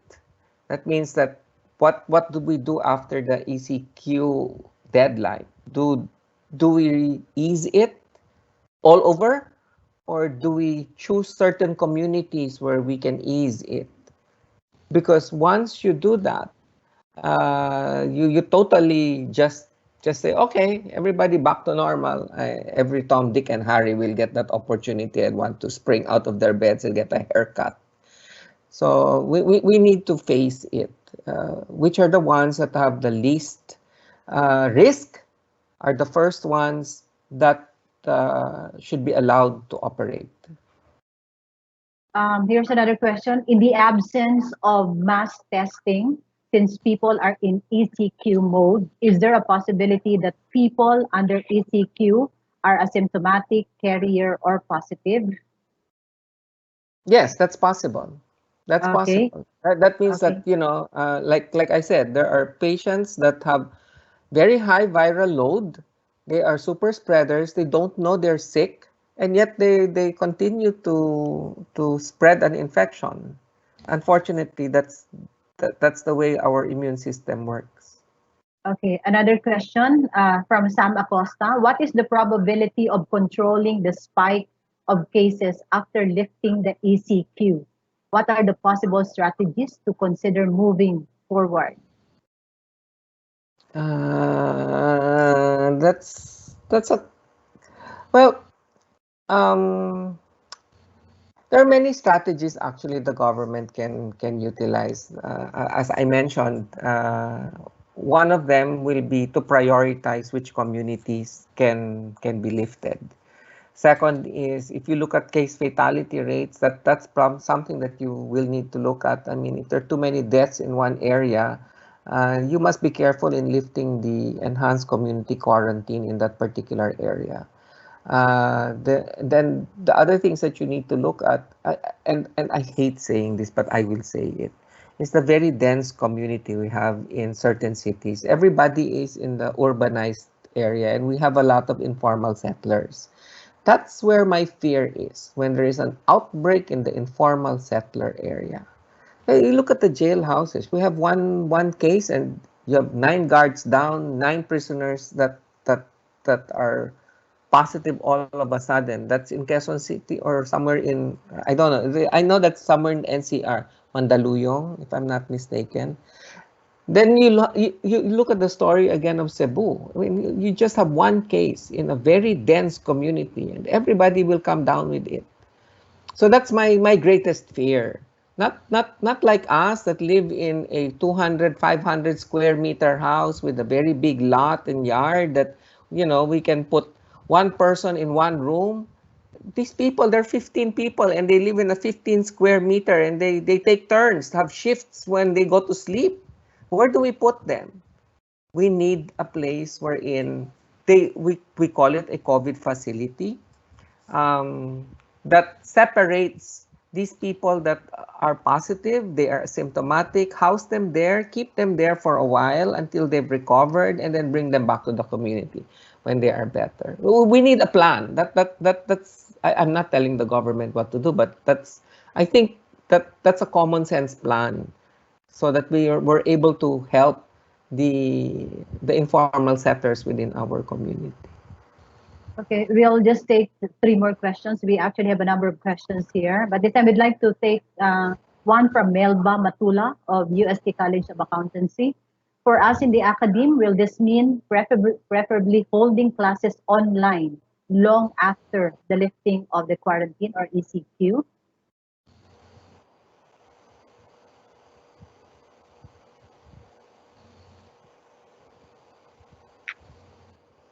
Sorry, was that for me? Yes, I'm sorry. It can actually be either for you. This is from the academe, from the academic sector. Yes, what was Holding that? Sorry. classes online, Holding classes online. Yeah, online long after. I I taught for 23 years at the university before I decided to retire and just teach the graduate school. And then I quit, and then I stayed with Ateneo just for their classes, some of their graduate school classes.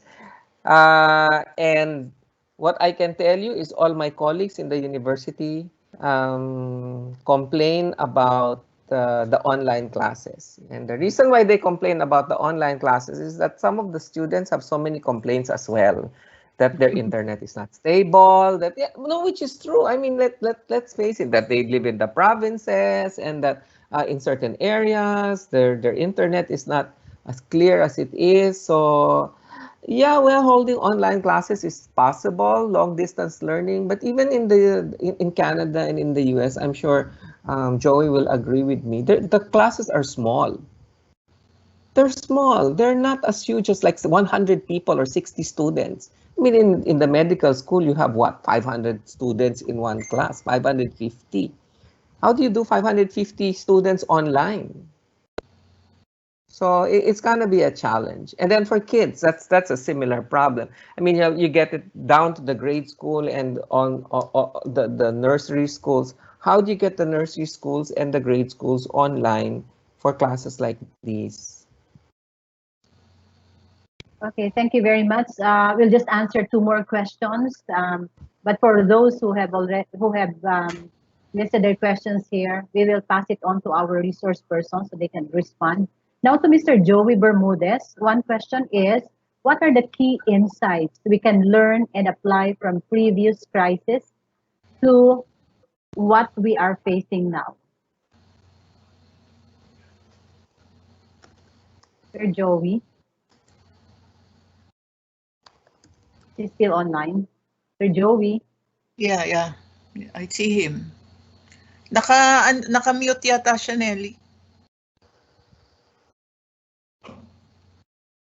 Okay. Hello, sir. Oh, there. Okay, there you go. You're live. Sir. We actually have two questions for Mr. Joey Bermudez. If I may say it again. Did you get the question, sir? What are the key insights we can learn and apply from the previous crisis to what we are facing now? I'm getting muted. Oh, there. Okay, sure. Okay, I got the question. And Okay. as I was saying, I can offer three insights. Number one, we must walk into the post-crisis environment with our feet on the ground. We must manage our expectations. You know, a crisis is always a season for propaganda. So people tell you all sorts of things. We will look after you. We will take care of you. We will do everything to make you a happy customer. But at the end of the day, you are your own man and you are on your own when you walk into the post-crisis environment. That's the first insight. The second insight is you walk into the post-crisis environment negative. So this is a tougher situation to be in than when you started your business, when you are just zero. Okay? This time you're walking negative. So it's going to be a much tougher environment. The third insight is, in the end, what makes you a successful business? Assuming you have a very good and understanding and sympathetic banker, are there things that don't have to do with money? Good employees, good relationships, and a good brand. And you must do everything to protect those things during this crisis. Okay, thank you very much, Sir Joey. And our final question, this comes from Klang Garcia. He says, thank you for your brilliant insights. You're able to encapsulate the needs of MSMEs. Do you have plans of sharing it with the government in which I hope they will implement? Yes. In fact, I have shared a lot of these insights with an organization to which I belong, which is the Management Association of the Philippines, which is very actively engaging with government. And as far as the stimulus programs are concerned, I have even sent my own comments on the pending legislative bills to the Secretary of Finance directly. And I think they're taking note of these suggestions and inputs that I'm making. Okay. As I was mentioning early on, all the questions that were raised in our chat room will be sent to our resource person so they can answer them. But in as much as we are, it's almost 12 noon actually, so we have to wrap up. So we'd like to take this opportunity of thanking our resource person all the way from Canada, Toronto, Canada, Mr. Joey Bermudez. Thank you very much, sir. Thank you. And also Dr. Benjamin Ko. Thank you very much for joining. And at this point, we'd like to bring back the ASEAN Business Society President, Alma Jimenez, to give summary and analysis of the two presentations that were just made. Yusek? Yeah. Teka, sandali ha. Nakamute ba ako? Hindi Okay na naman. po. The Okay. synthesis.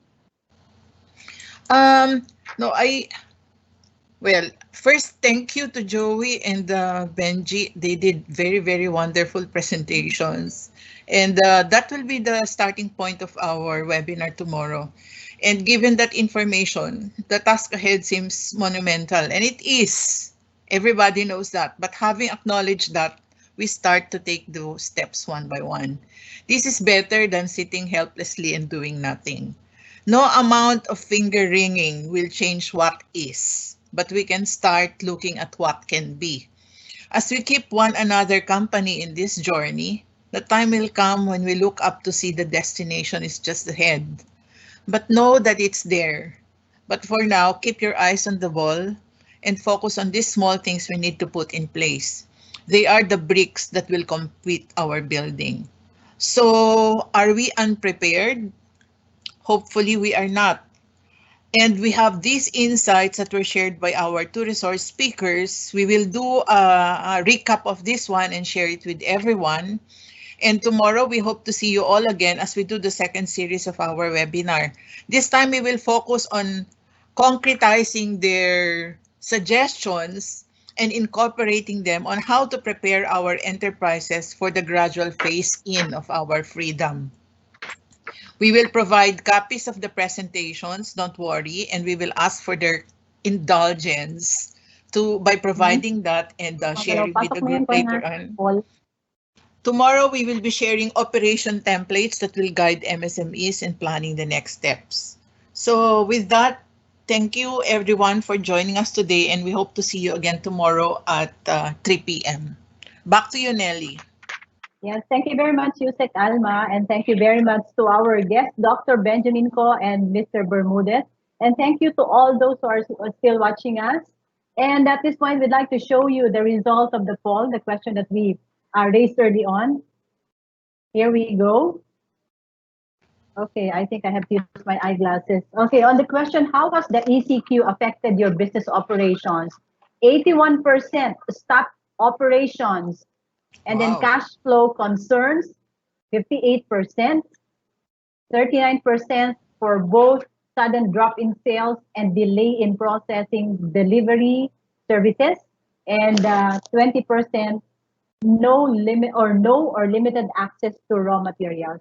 These are information that we will also be providing to our head office, the Department of Trade and Industry, because these are inputs coming from our MSMEs, almost 500 of them who joined us today. And we hope that this information can also be of help to them, just as the result of the poll that we got during our first webinar. Okay, so it's time for us to close. We'd like to take this opportunity to thank everyone, but before closing, we'd like to invite you to do this CSF, this feedback survey. It's on your screen right now. Just scan it, or you can go to bit.ly/CSF bouncing back or BB 2020, so we can also get your feedback. That's our way of finding out or getting from you feedback on how more we can improve. Maybe you can also suggest contents that we will include in the webinar. And please like us on Facebook. It's where you will get information, updated information, and even the replays of the webinars will also be posted here. We also have our website, pttc.gov.ph. And if you have any more questions about our programs, our services at PTTC, our email address is learn@pttc.gov.ph. Ladies and gentlemen, thank you very much. Stay safe and healthy. Once again, thank you very much, Yusek. We'll see you tomorrow all 3 o'clock to 5 o'clock in the afternoon. Please go back to the link, the link in the email that we sent to you after you registered. Thank you very much. Good afternoon.